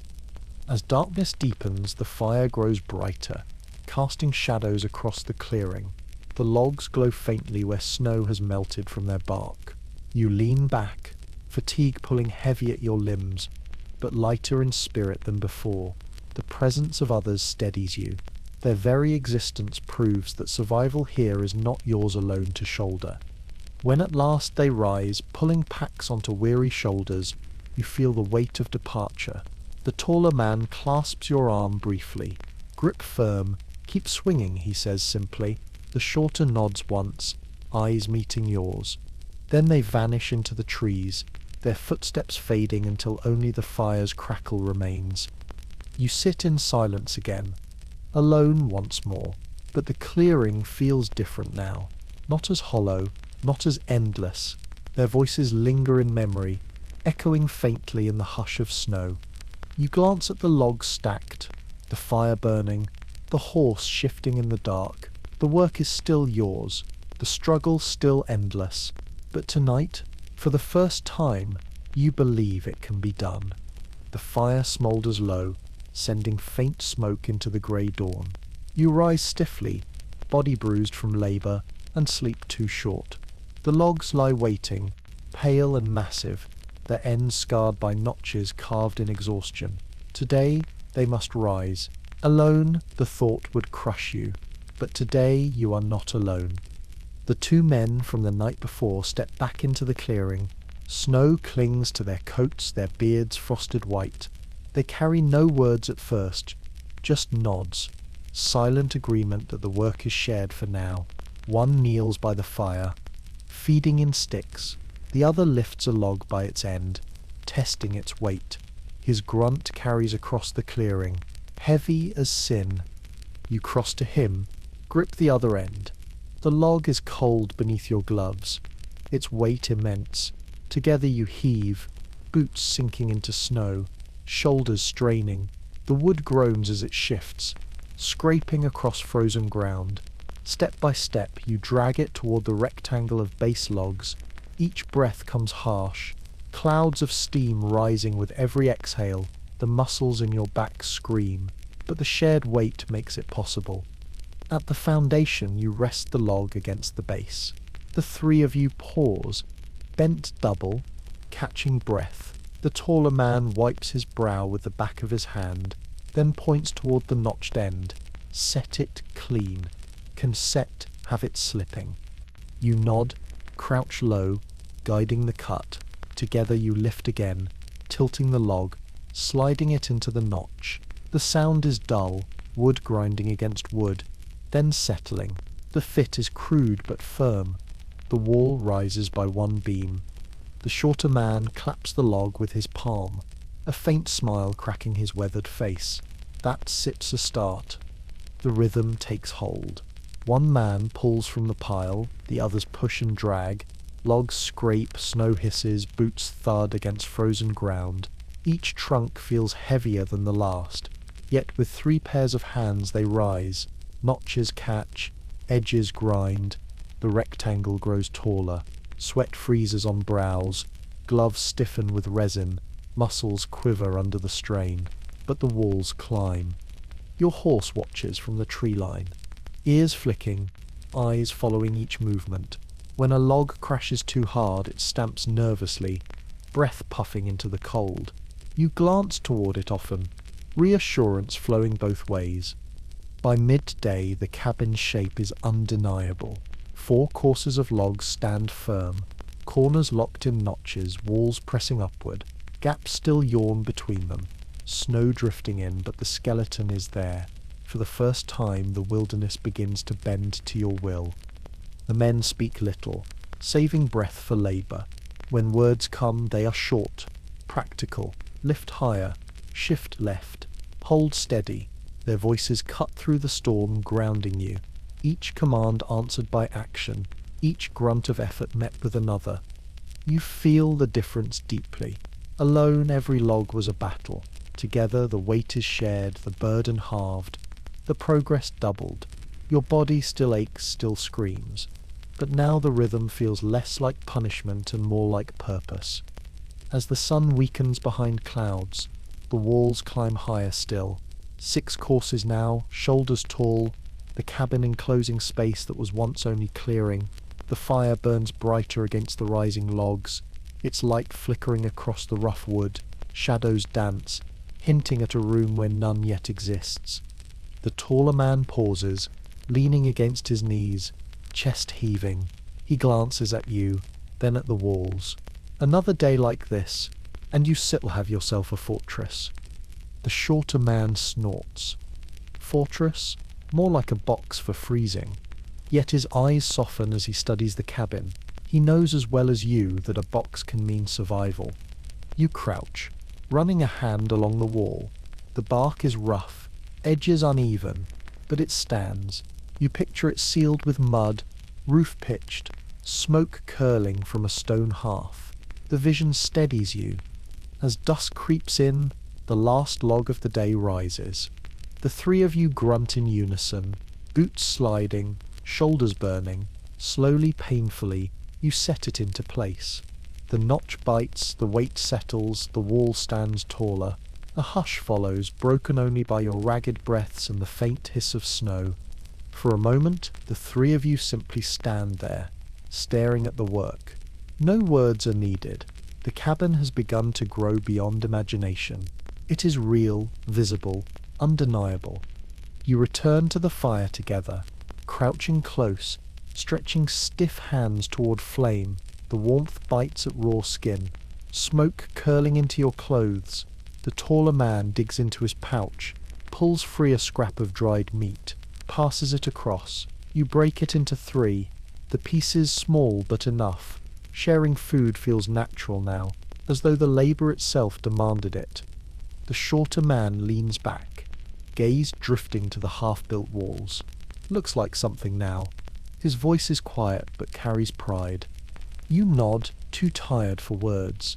Your chest aches, arms limp, palms split and bleeding, yet you feel lighter than you have in weeks. The cabin rises, and you did not lift it alone. Night deepens. Stars hidden by cloud. The fire burns steady. Logs stacked nearby, waiting for tomorrow. The men settle their packs close, stretching out on pine boughs. Their breath rises in the dark, steady and human. You lie back, eyes closing, body trembling from exhaustion. The forest hums faintly in the distance, wind threading through branches. But here, in this small clearing, walls now stand against the void. Not finished, not strong yet, but enough to make you believe. The last thing you see before sleep drags you under is the silhouette of logs stacked high, their lines sharp against the glow of fire, the first true shape of shelter. And for the first time in many nights, you sleep not in despair but in the shadow of walls that promise survival. The cabin walls stand shoulder high now, rough but steady, logs stacked and notched, their weight pressing into the frozen ground. The clearing feels different, no longer just an open wound in the forest. It has edges now, boundaries, the first outline of shelter. Yet the skeleton is not enough. Without a roof, snow will bury you, rain will soak the floor, and cold will bleed in from above. The ridge beam must rise. It is the spine of the cabin, the single log that will crown the walls and carry the rafters. Without it, there can be no roof. With it, the cabin becomes something more than walls. But it is also the most dangerous task yet. The log is heavy, thicker than the rest, long enough to span the width of your work. Alone, you could never raise it. Even with three, the effort will test every muscle. You and the two men stand around the chosen trunk, stripped of branches, bark rough beneath your gloves. Frost clings to it, gleaming pale in the weak daylight. The taller man runs a hand along its length. Jaw tight, she'll take all we six got. The shorter one spits into the snow, then shrugs. Better crack a rib lifting than freeze without it. You plant your boots, grip one end, and nod. Together the three of you heave. The log shifts with a groan, scraping against the ground. Snow hisses as it drags, leaving a trench behind. Step by step you haul it toward the cabin walls, breath steaming, shoulders screaming with the strain. At the base of the wall you drop it, chest heaving, arms trembling. The taller man wipes frost from his beard, eyes scanning the half-built structure. We silt-set poles. Lift it bit by bit. You fetch two long branches, stripping them quick with your knife. They become levers, crude but strong. You wedge them under the beam, planting their ends into the ground. Together you heave, pressing down on the poles, lifting the log an inch, then two. The shorter man braces, shoving rocks beneath to hold the height. Then again, heave, brace, lift, brace. The log crawls upward, grudging and heavy, your muscles burning with every effort. Your palms split anew, blood seeping into gloves. The shorter man curses as the log slips once, crashing down inches from his boot. He stumbles back, breath ragged, but returns quickly, jaw clenched. None of you speak of stopping. The wall looms beside you, waiting. The notches cut at its peak gape open, ready to cradle the beam, but the space between ground and crown feels endless. You dig in again, pushing the poles, shoulders straining until fire runs through your arms. The taller man grunts, veins standing in his neck, boots sliding in the snow, slowly, agonizingly. The log rises another foot, rocks jammed beneath. Hold it steady. You pause, panting, hands raw. Your heart thunders, sweat freezing in your eyebrows. The log towers now at chest height, balanced on makeshift supports. Any slip could crush bone. The three of you meet eyes, unspoken agreement passing between you. No mistakes now.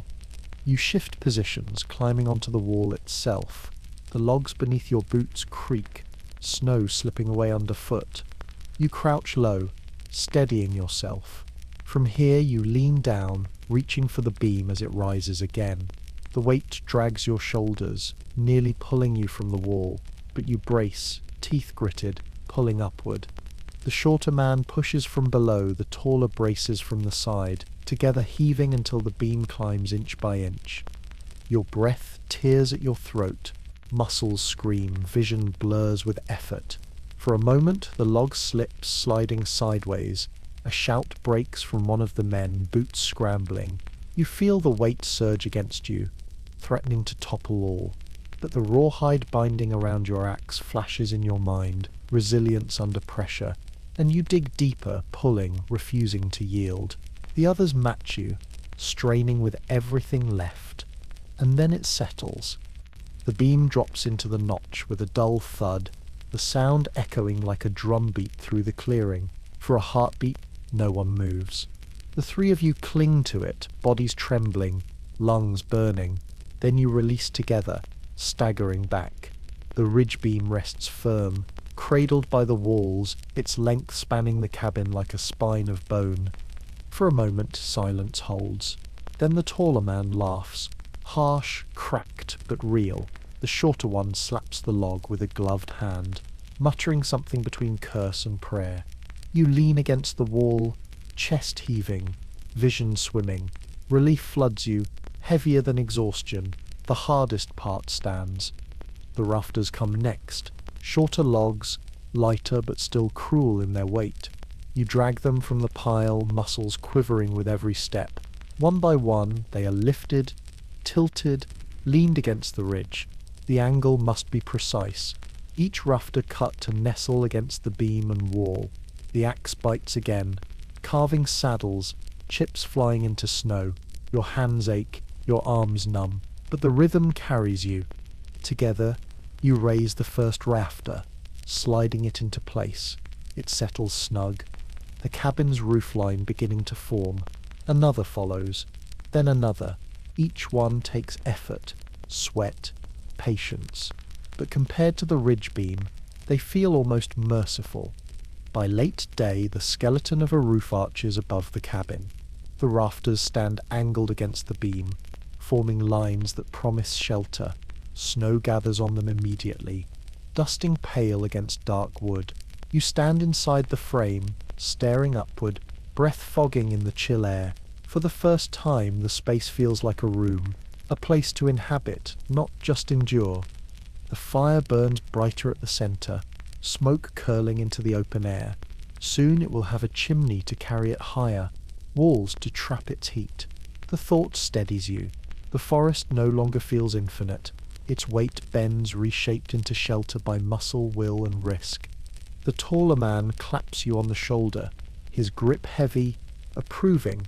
The shorter one leans on his axe, nodding once toward the beam. "She'll hold," he mutters, as though convincing himself as much as you. You crouch near the fire, stretching raw hands toward warmth. The cabin looms around you now, half-born, still skeletal but undeniable. Its shape casts shadows across the snow, claiming the clearing. You close your eyes briefly, letting heat sink into your bones. The ridge beam stands. The rafters rise. The cabin breathes its first form. For the first time, you believe winter might not break you. The ridge beam holds steady above, rafters angled like ribs against the grey sky. The cabin has grown taller, heavier, more alive. But without a covering, it is still only a skeleton, open to snow, wind, and rain. A roof must be laid, not of shingles or tiles, but of what the forest provides. You and the men move into the woods, boots crunching over frozen ground. Axes and knives work quickly, stripping bark from fallen pines. Sheets peel away in broad slabs, curling at the edges, resin bleeding sticky and fragrant. The smell clings to your gloves, sweet and sharp, filling the air until it drowns out the cold. You stack the slabs in bundles, each one heavy, edges rough enough to tear skin.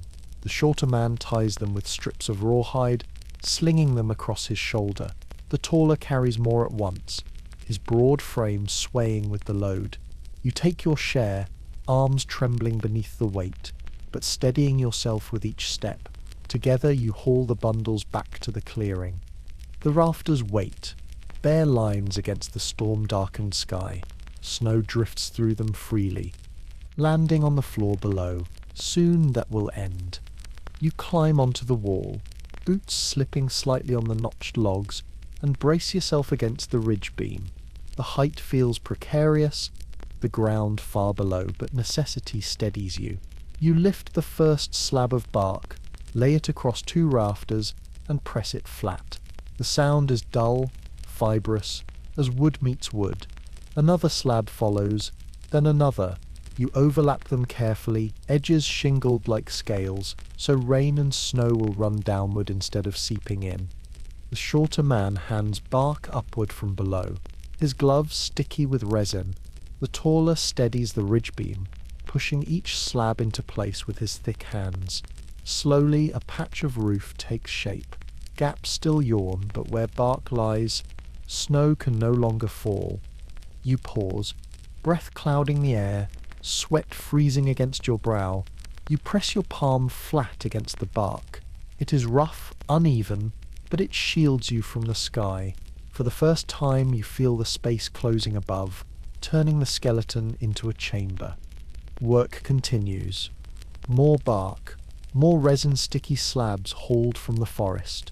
You strip moss from fallen logs, soft and damp, pressing it between cracks.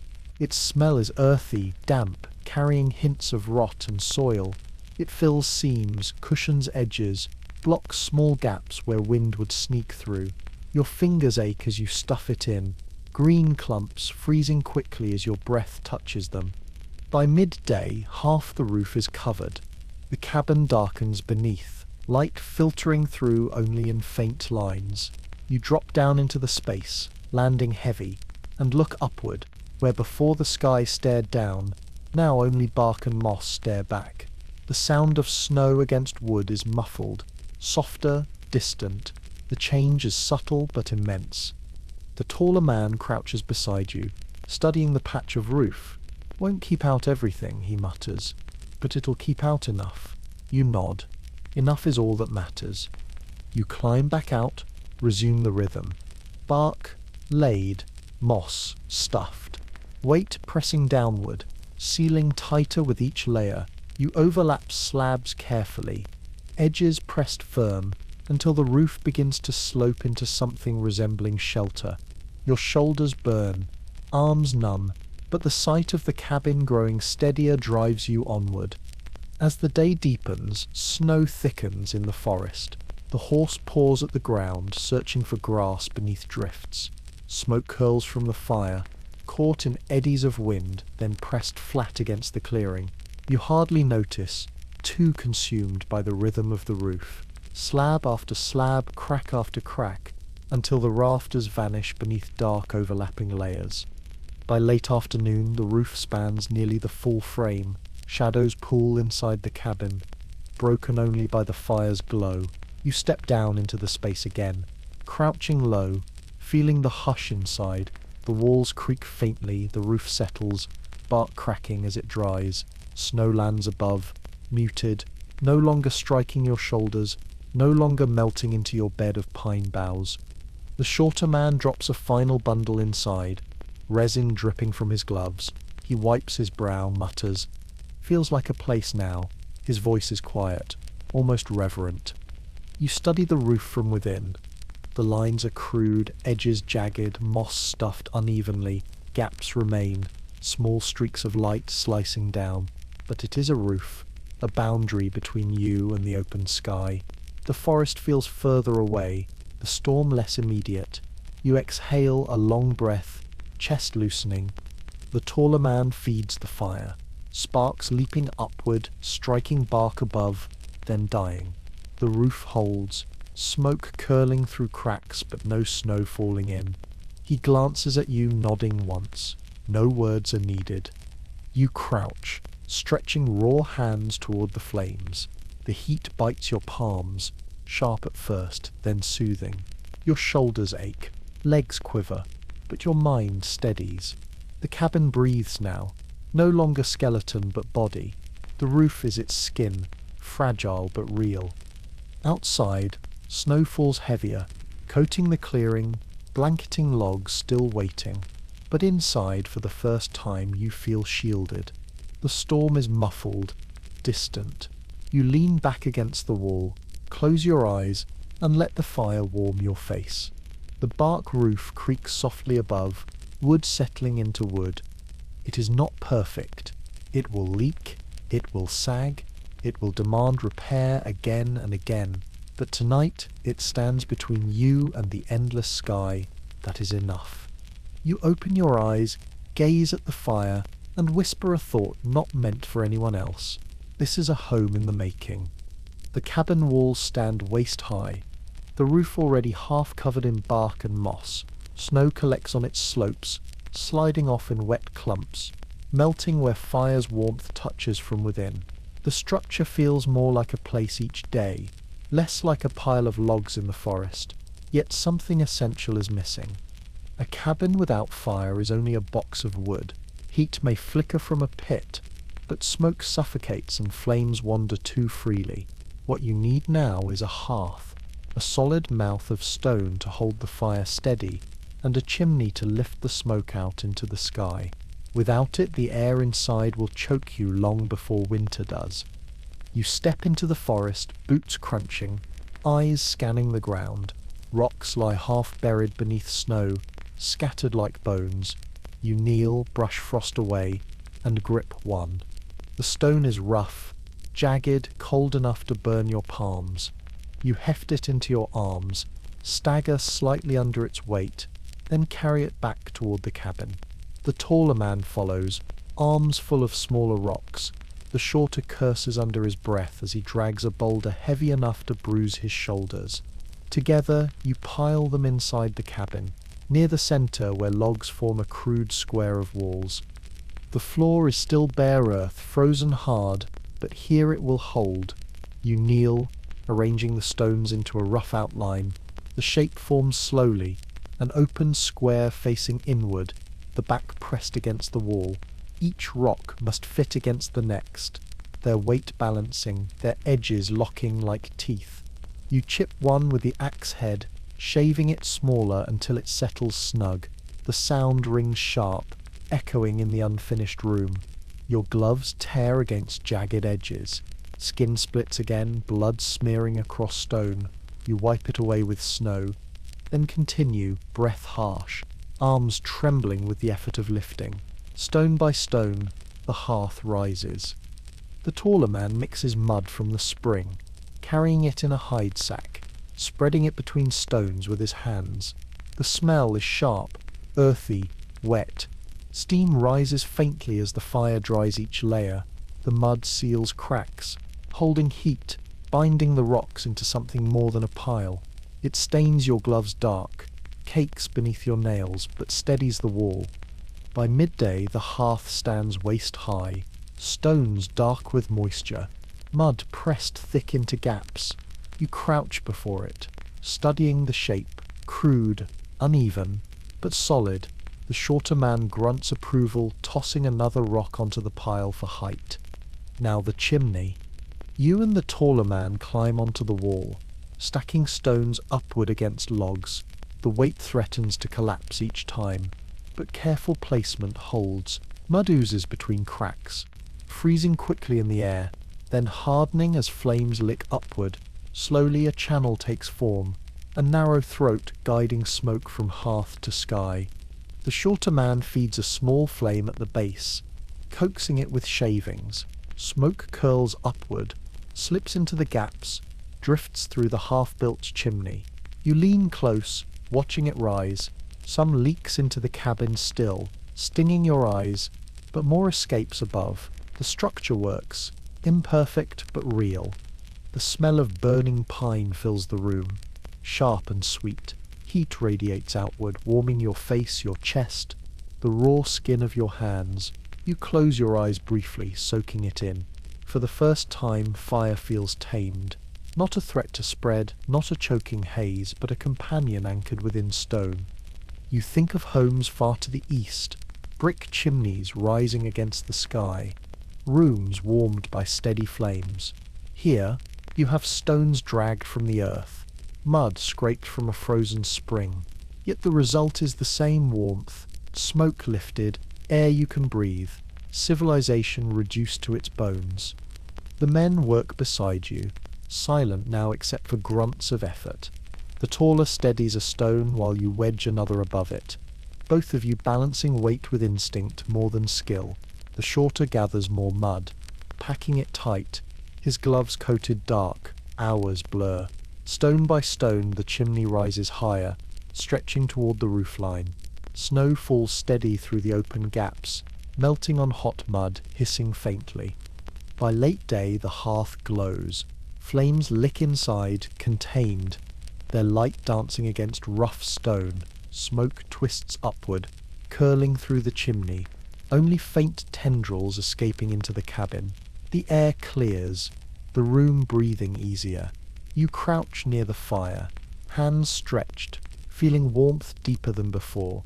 It is not just heat now, it is focus, center, heart.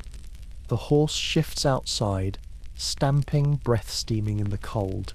The firelight spills across the doorway, reaching toward it. You glance out, see its shadow moving against snow, and know the cabin now offers more than walls. It offers life. You feed another branch into the flames, sparks scattering upward, vanishing into the chimney's throat. The stones crackle softly, expanding in heat. The mud hisses where it dries, tightening its grip. You press your palm against one rock, feeling the vibration of fire through stone. It is real. The taller man lowers himself onto a log, rubbing his shoulders. "She'll hold," he mutters, voice quiet but certain. The shorter one stretches stiff arms, then leans close to the fire, eyes half closed in its glow. You sit with them, silence heavy but warm. The crackle of flames fills the cabin, replacing the emptiness of days past. Shadows dance across logs and faces, flickering, soft. For the first time, the cabin feels inhabited. Not just a structure in the snow, but a place with a soul. You lean back, let the warmth seep deeper, and close your eyes for a moment. The chimney breathes smoke into the sky. The fire speaks with steady crackles, and you realize something profound. This is not just survival. This is living in its most fragile elemental form.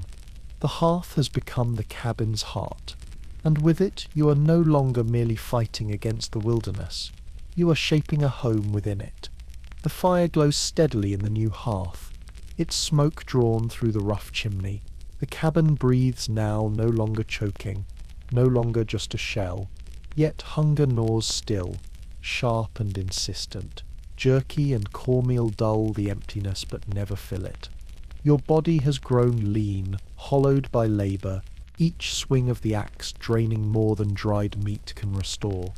This morning, you rise with a rifle in hand. Snow crunches beneath your boots as you step beyond the cabin walls. The forest waits, vast and hushed, every sound sharp against the silence.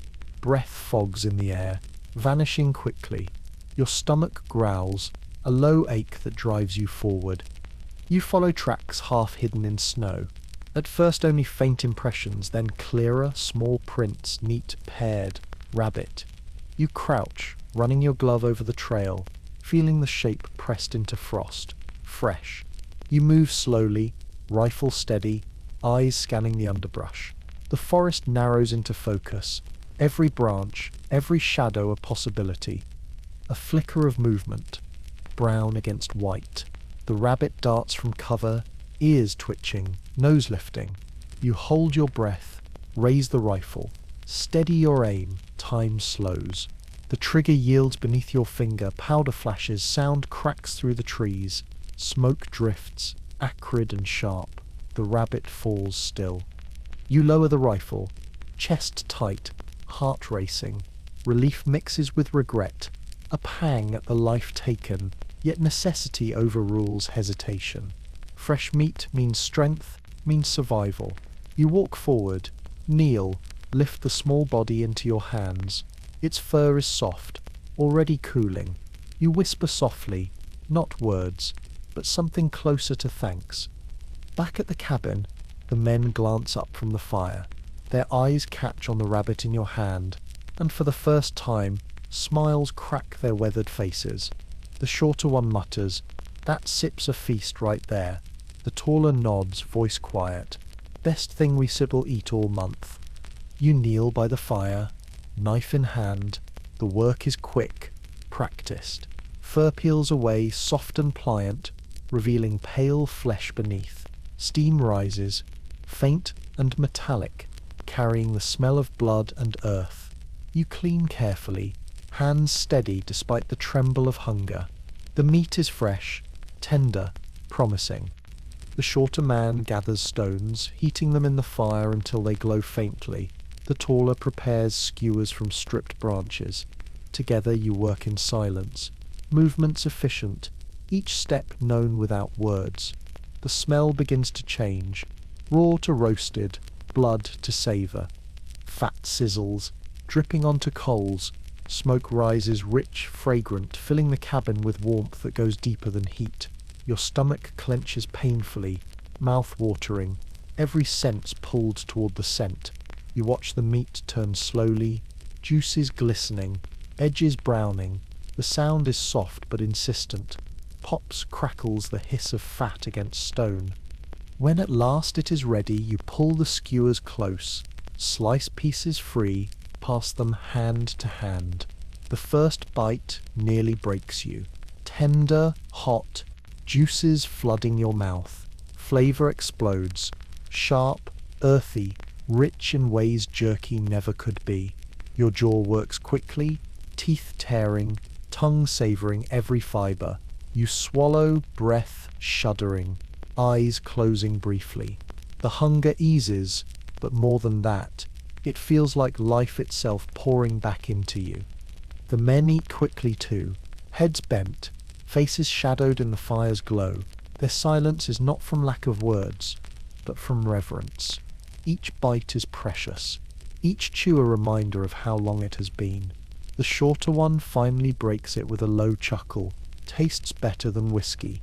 The taller man grunts, nodding, mouth too full to speak. You eat until bones lie clean, gleaming pale against bark plates. The fire crackles louder, shadows dancing across the cabin walls. The smell lingers, heavy and sweet, clinging to wood, to clothes, to memory. You lean back, breath heavy, stomach full for the first time in weeks. Warmth spreads through your chest, your limbs, your mind. The ache of muscles dulls, the sting of blisters fades just slightly. Strength seeps back, quiet but real. The men stretch out near the hearth, sighs escaping like relief itself. The taller one runs a hand over his beard, eyes half-lidded. Could march another week on a meal like that. The shorter man laughs again, softer this time, then curls into his blanket, satisfied. You sit longer, staring at the fire, bones piled neatly at your side.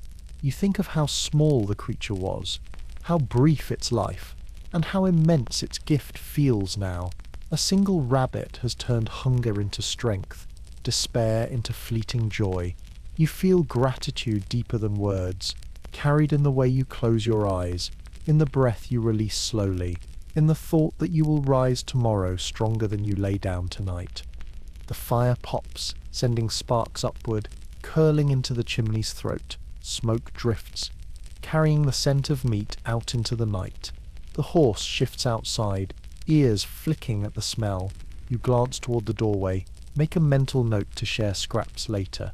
Survival is shared between you both. You run a hand across your stomach, marveling at the fullness, the comfort of it. Hunger has been companion for so long you almost forgot what it feels like to eat until content. Now, in this small cabin of rough logs and bark with stones stacked into a crude hearth, you feel rich in a way no city could offer. The men murmur quietly, words fading into sleep. Their voices blend with the crackle of fire, the sigh of snow settling on the roof. You sit a while longer, alone with your thoughts, watching flames lick stone, watching shadows shift. The cabin smells of pine smoke and roasted meat, of earth and sweat and labor. It smells of survival, raw and real. You whisper again, soft and low, not for ears but for memory. Thanks. Then you stretch out on pine boughs, the fire's warmth curling around you, the ache in your body softened by food, the edge of fear dulled by satisfaction. Sleep comes easier tonight, carried on the weight of fresh meat, on the warmth of fire, on the promise of another dawn you are now strong enough to meet. The first night passes in a blur of warmth and heavy sleep. When you wake, the world outside has changed. Snow has deepened, blanketing the clearing in white drifts that press against the cabin walls. The roof holds, bark slabs creaking faintly, moss frozen into seams. For the first time since you entered this wilderness, you are not lying under an open sky. You push yourself upright from your bed of pine boughs, stiff and crackling with frost where your breath froze in the night. The fire has dwindled to embers, faint orange hidden beneath ash. You kneel, coaxing flame with practiced motions, adding bark shavings, blowing gently until sparks flare. Soon flames rise again, licking stones, warmth pressing outward. The smoke slips into the chimney, curling upward into the grey morning. You sit back, stretching sore arms, and listen. The cabin creaks softly around you, logs expanding and settling in the cold. Outside, wind sighs against the walls, muted now, distant. You close your eyes briefly, marveling at the difference. Just days ago, every gust cut through you, biting into bone. Now wood and bark break the wind's teeth. The storm no longer sits in your chest. It hovers outside, held back. The men stir slowly, groaning, pulling themselves from their blankets. Their breath clouds in the air, but the fire warms quickly, chasing the chill. The taller man crouches near the hearth, feeding another branch, muttering, "She's holding better than I thought." The shorter rubs his hands, cracked and raw, and gives a satisfied nod. Breakfast is simple. Scraps of rabbit left from yesterday, heated on stones, eaten in silence. The flavour is faint now, but the memory of the first bite lingers. The warmth in your stomach steadies you as the day begins. Outside, the forest is hushed beneath snow. Branches sag heavy, ridges blur, paths vanish into white. You step into the clearing, boots sinking deep, the air crisp and sharp in your lungs. The horse stamps near the tree line, breath steaming, eyes watchful. You brush snow from its mane, whisper softly, then check the tether. The animal lowers its head to nose the ground, searching for what little grass lies hidden. You promise silently to spare some cornmeal later. Back inside, the cabin feels alive in ways it never did before. The fire's glow paints the logs, gold, shadows flickering, smoke scenting the air with resin and ash. You run your hand along the wall, bark rough beneath your palm, snow pressed faintly against the outside. The logs feel solid, grounded. This is no longer just a pile of wood. It is barrier, refuge, home. The men work with you through the morning, sealing cracks with more moss, pressing clay into gaps where wind sneaks through. Your fingers ache from the cold, nails dirty, skin raw, but each seam stuffed tight makes the air inside steadier. The sound of their breathing, their quiet grunts, fills the space like a rhythm, a reminder you are not alone in this fight. By midday, the cabin grows warmer. The fire burns brighter, heat bouncing from stones trapped by walls. You peel your gloves off briefly, warming bare hands near the flames. The skin is cracked, blooded, but warmth soaks deep, loosening stiff joints. You flex your fingers, marveling at how they still obey after so much abuse. You pause to eat again, jerky softened in boiling water, bland but filling. The taller man shares a scrap of tobacco, smoke curling into the rafters, mingling with the smell of pine. For a moment the cabin feels almost like a gathering place, almost like a home. Outside, snow falls thicker. The clearing fades into a haze of white. You watch it through the doorway, flakes drifting heavy, sound muffled until silence feels absolute. The world has slowed, hushed, surrendered to winter's weight. Inside, fire crackles, men breathe, horse stamps faintly. The contrast is striking. Chaos beyond, calm within. You think of towns far away, of streets swept by shovels, of fires built in brick hearths, of voices echoing in crowded rooms. Here silence reigns. Yet it is not emptiness. It is fullness of another kind. Logs creaking, fire popping, snow pressing softly against the roof. A rhythm older than walls, older than towns. The shorter man lies back on his blanket, sighing deeply. "Feels like we've beaten it," he murmurs. The taller grunts, not quite agreeing but not denying either. You stare into the fire, listening, letting their words settle. Perhaps beaten is too strong. Perhaps endured is truer. But for now the cabin stands. That is victory enough. Afternoon drifts slowly, each hour marked only by tending fire, mending gear, shifting logs. The walls glow warmer as sun fades, bark darkening in the firelight. Shadows lengthen, stretching across the floor. The air thickens with smoke and heat, heavy but comforting. You stretch out on pine boughs, letting fatigue seep into your bones, the fire's warmth sinking deeper with each breath. Evening comes quietly. Snow continues to fall, muffled, steady. The forest outside is invisible now, swallowed in white. Inside, the cabin glows orange, the three of you huddled near the fire, sharing silence.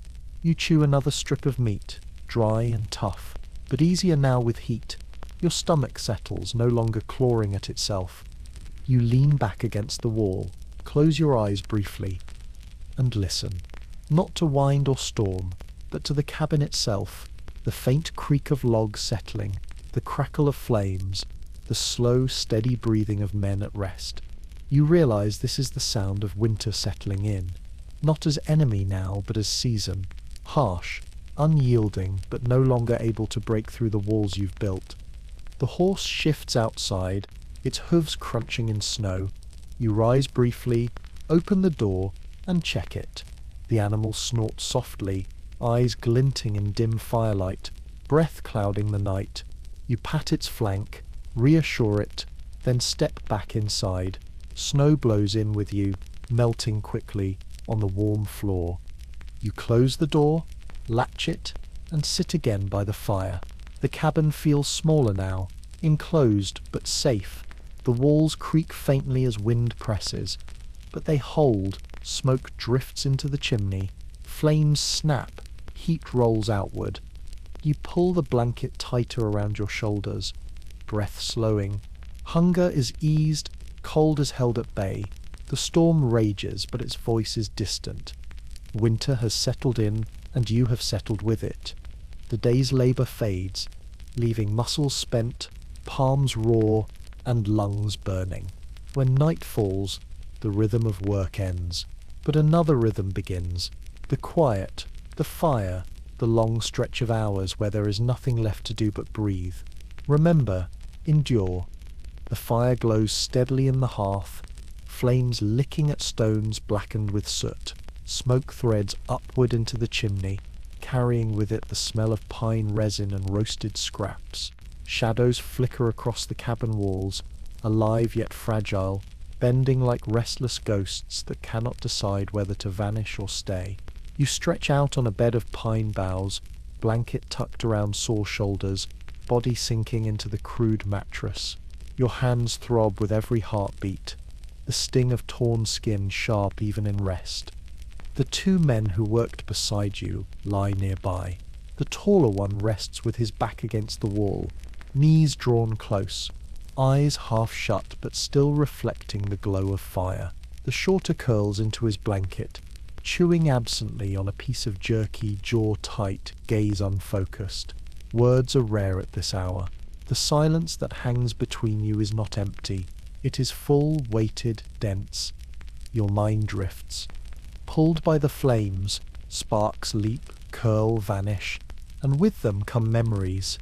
You see a town far away, cobblestones slick with rain, lamplight spilling onto puddles. You smell bread pulled fresh from an oven, hear laughter drifting through a door half open. Faces appear and fade, familiar, warm, unreachable. For a moment you are not here in the mountains. You are there, safe, surrounded. Then the fire pops, a log shifts, and the vision dissolves back into smoke. The shorter man breaks the silence with a voice rasped by cold and fatigue. Had a wife once, back east. His eyes never leave the flames. Didn't take kindly to me running off after furs. Haven't seen her in 6 winters. He says nothing more, chewing hard, as though the jerky in his mouth is the only thing keeping his words from spilling further. The taller man exhales slowly, rubbing a hand through his beard. Had a son. Just a boy when I left. He'd be near grown now. His voice cracks slightly on the word grown. He stares into the fire as though it might show him the face he no longer knows. Silence closes in again, heavier than before. You hesitate, then speak softly, your own voice strange in your ears, rough from disuse. You talk of a small bed in childhood, wool blankets, rough but warm, of a mother's hand smoothing hair, of boots by the door that always meant safety when they were there. You stop before the ache grows sharper. The words hang a moment, then fade like sparks. No one presses. No one asks. Out here, memories are not demanded. They are given when a man chooses. Each fragment is a gift, a piece of self pulled from the fire's mirror. The hearth snaps louder, a knot bursting with a sharp crack. Sparks leap upward, vanish into the chimney. You watch them, mesmerized, and think of how quickly lives vanish here, as brief and fragile as those sparks. You wonder if someday someone will sit before another fire, remember you in the same way, blurred, fleeting, half forgotten. The shorter man shifts, mutters in his sleep, pulling the blanket tighter around him. The taller finally closes his eyes, chin sinking to his chest, his breath steady, loud in the still cabin. You alone remain awake, staring into the fire. Outside, the horse stamps, hooves crunching against snow. The sound reaches you faintly, muffled by logs and bark. Wind whispers through the trees, its voice softened now, less cruel, more like a reminder that the wilderness has not gone away. The roof creaks under the weight of snow. The logs groan faintly as they settle. Every sound is a reminder of where you are, yet inside, the fire makes it bearable. You reach for your possibles bag, pull out the small whetstone, and run it along the knife. The rasp is soft but steady, a rhythm that anchors you. Back and forth, sparks flashing faintly. The knife's edge gleams brighter in the firelight, and with each stroke your mind drifts again. Memories come stronger now, faces not just blurred but alive. A friend laughing, teeth white, the echo of his voice bouncing off tavern walls. A sister braiding her hair, humming softly. A father's boots muddy from a long day in fields. You feel them as if they were in the room, only to realize they are smoke, conjured by the flames, vanishing the moment you blink. You whisper quietly, words meant for no one. Promises, fragments of thanks, half-formed prayers. They sink into the fire, absorbed like resin into bark. Time stretches. The knife is sharp, the stone set aside, but you continue to sit, eyes fixed on the flames. The silence grows heavier, not oppressive but profound. It wraps around you like another blanket, reminding you that in this wilderness, silence itself is a companion. You finally lie back, pulling the blanket to your chin, eyes still half open to the glow. The fire hums softly. The men breathe slow. The horse shifts outside. Your body aches, but your chest feels lighter. The cabin holds the night, and memory holds you. The last thing you see before sleep closes in is the flicker of flames curling upward, turning into shapes that are part past, part dream. They fade, blur, and dissolve into the dark. You wake to a sound you have not heard in months. Water moving. At first it is only a murmur under the bark roof, so soft you think it is wind. But when you open the door, light spills across the threshold and the murmur swells into a thin, bright music. The creek has slipped its leash of ice. Ribbons of water thread through grey plates, tinkling as they break and slide apart. You stand in the doorway with your blanket around your shoulders and breathe a different air. Still cold, but not the dead stillness of deep winter. This air tastes faintly of wet earth. It smells of thaw. The horse lifts its head, ears forward, then tosses a short, surprised whicker, as if greeting an old friend. Frost still rims the mane, but the animal stamps with a livelier cadence, testing ground that no longer swallows hooves whole. You run a hand along its neck and feel heat there, and a kind of relief that rises through your palm into your chest. Inside, the cabin has changed in ways you didn't notice day by day. Smoke has darkened the rafters to a soft brown, and the stones of the hearth hold warmth long after the flames fall quiet. Moss wedged into seams has gone from glass hard to springy under your thumb. When you press your ear to a wall, you hear not the hiss of snow, but the small, ordinary noises of a place that is lived in. The tick of cooling ash, a drip in the corner where ice has decided to die, the horse shifting outside. It is a house's whisper. Breakfast is a thin porridge, but today you add a last sliver of jerky and watch fat make tiny eyes on the surface. You can spare it now, The fire answers with an easy, even burn. You no longer nurse it as a desperate ward, but feed it like a companion you know will stay. You eat slow, feeling the warmth move outward into fingers that have been stiff for so long they forgot how to belong to you. When you step into the clearing with your axe, the snow no longer squeals underfoot. It sighs. The crust breaks and settles, giving off the damp sweetness of rotting needles below. Over the ridge, a small current of air brings something sharper, resin waking in sun. You pause and turn your face toward it like a plant. Work still waits. The roof wants new bark where slabs have cupped. The floor wants planks. The door wants a latch that won't freeze. But winter has shifted from an enemy you defend against to a story that is already turning its last page. You kneel by the creek and chip away a pane of ice. Underneath, water runs clear, carrying sand in glittering flecks. You cup both hands and drink until your teeth ache, then lean back and listen to the creek sing around the shards you've broken. They clink together with a thin bell note, a river trying to remember its own music. You cross the slope to inspect windfalls, picking through branches for what the cabin still needs. Your knife slides through wet bark that peels off in whole skins, sap strings between blade and wood like spun glass. When you look up, something yellow catches your eye. 2 inches of stubborn colour pushing through a bruise of snow. A buttercup flattened, cold burnished, opening anyway. You crouch and touch it with one finger, as if any louder gesture might frighten it away. By noon, the sun has shouldered itself through the cloud field, and there is warmth you can feel without flame. The roof softens and a slow rhythm begins. Drip, drip, drip from the eaves. You drag a log bench into that patch of light and sit with your boots off, steam rising from wool. Your toes look like they belong to a stranger you have outworked and borrowed. You flex them. They obey. A fact you once heard at a summer rendezvous comes back while you count drips. Most mountain men between 1825 and 1840 rebuilt their shelters each year as trails and hunting grounds shifted with trade. Few cabins endured more than a season before another hand claimed them, or the forest took them back.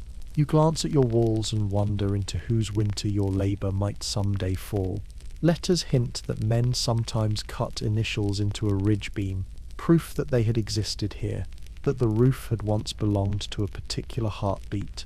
You run a thumb along the ridge and think about a mark no one else would read, but that you would feel every time smoke curled upward. In the afternoon you walk further than you have dared in months. The snow thins beneath pines, revealing the years-old floor, needles matted to velvet, cones fat with resin. A squirrel skitters, scolds, and disappears up a trunk with a sound like laughter. You stop by an alder thicket and hear a different note in the forest, wet branches clicking together with delicate patience. If you were home in a city, spring would be measured by shop windows changing or the first carts of greens. Here it is measured by tiny touches, the way your breath no longer makes crystals in your beard, the way the creek speaks in sentences instead of single words, the way your horse pulls less grimly at the tether. Hunger eases not because you have more food, but because your body no longer has to heat a world alone. Your steps are lighter. At the edge of a meadow you find tracks like necklaces laid across the thawing crust, deer. You kneel, press a palm beside them and feel, ridiculous as it seems, the old urge to apologize to the animal you have not yet met. If it comes to you, you will take it. If not, you will wait. Both feel possible now. You return as the sun grades the snow from white to honey. Meltwater runs off the roof in threads, and the horse stands with one hip-cocked eyelid half closed, the kind of ease you haven't seen since autumn's last grass. Inside, the cabin is warmer before you add a single stick to the hearth. When you do, the flames rise as if they too have less to push against.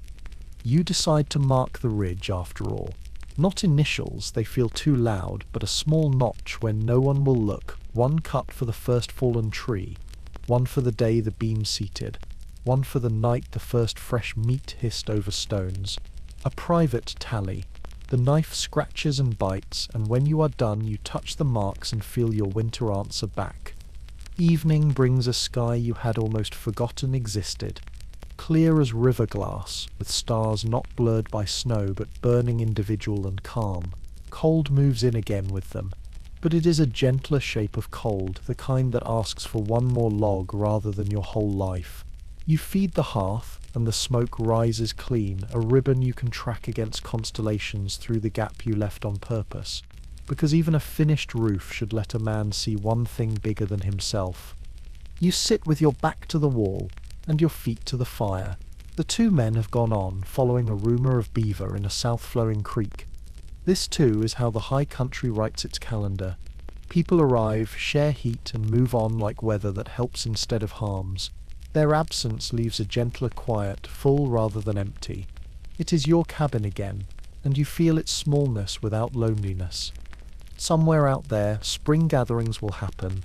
The rendezvous with their barrels and songs, traders tallying pelts, prices argued under canvas. Perhaps you will go, or perhaps you will let this place hold you one more season. Records suggest men who built well often came back to the same walls, reusing what survived, thickening chinks, carrying forward the memory of their own work.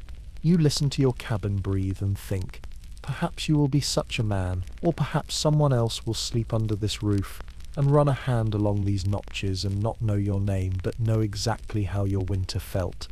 The creek sings louder after dark, as if the thaw has decided it will not be talked out of its purpose. The roof ticks as bark cools. You lay pine boughs fresh over the old mattress and their scent rises, green, peppery, almost sweet. You spread your blanket and settle.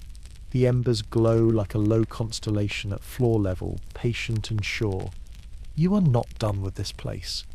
The work has only shifted its shape, but something in you is finished with being hunted. When you close your eyes, you do not brace for the night. You listen to water, and you let the sound carry you towards sleep. And you let yourself ask a question without fear. If you had to do it all again, from frost-bitten first swing to the last mark on the ridge, would you? Your breath answers for you, long, even, easy now. The long winter loosens its hands, and the cabin, born of blisters and smoke and stubbornness, holds. The cabin is quiet now, the fire a low glow of embers that breathe in slow rhythm. Outside, the snow settles in soft layers, muffling every sound, pressing the forest into silence. The roof holds steady, the walls breathe faintly, and the air inside is warm and still. You lie back on pine boughs, blanket drawn close, and let your body release what it has carried. Muscles unclench, breath slows, the ache fades into the background. No longer sharp, no longer urgent, only calm remains. The glow of the fire drifts against the logs, shadows stretching and softening until they blur into nothing. Sparks rise, curl and vanish, just as the thoughts of the day slip loose, one after another, dissolving into the hush. You are safe here. Nothing presses at the door. Nothing waits in the trees. The storm has moved on and only quiet remains. The cabin itself seems to exhale around you. The stones of the hearth hold warmth. The bark roof keeps the night away, and the world outside fades. Snow falls further, until even the sound of your own breath feels like part of it. Slow, steady, patient. You drift in that stillness, wrapped in the comfort of fire's last glow, in the softness of blankets, in the calm that follows endurance. The wilderness has receded, its sharp edges dulled, its silence turned gentle. You float between thought and sleep, carried on a rhythm older than words. The cabin fades, the fire fades, the snow drifts down into nothing. Only peace remains. You're safe now. That world drifts behind you. Let go, rest. Sweet dreams.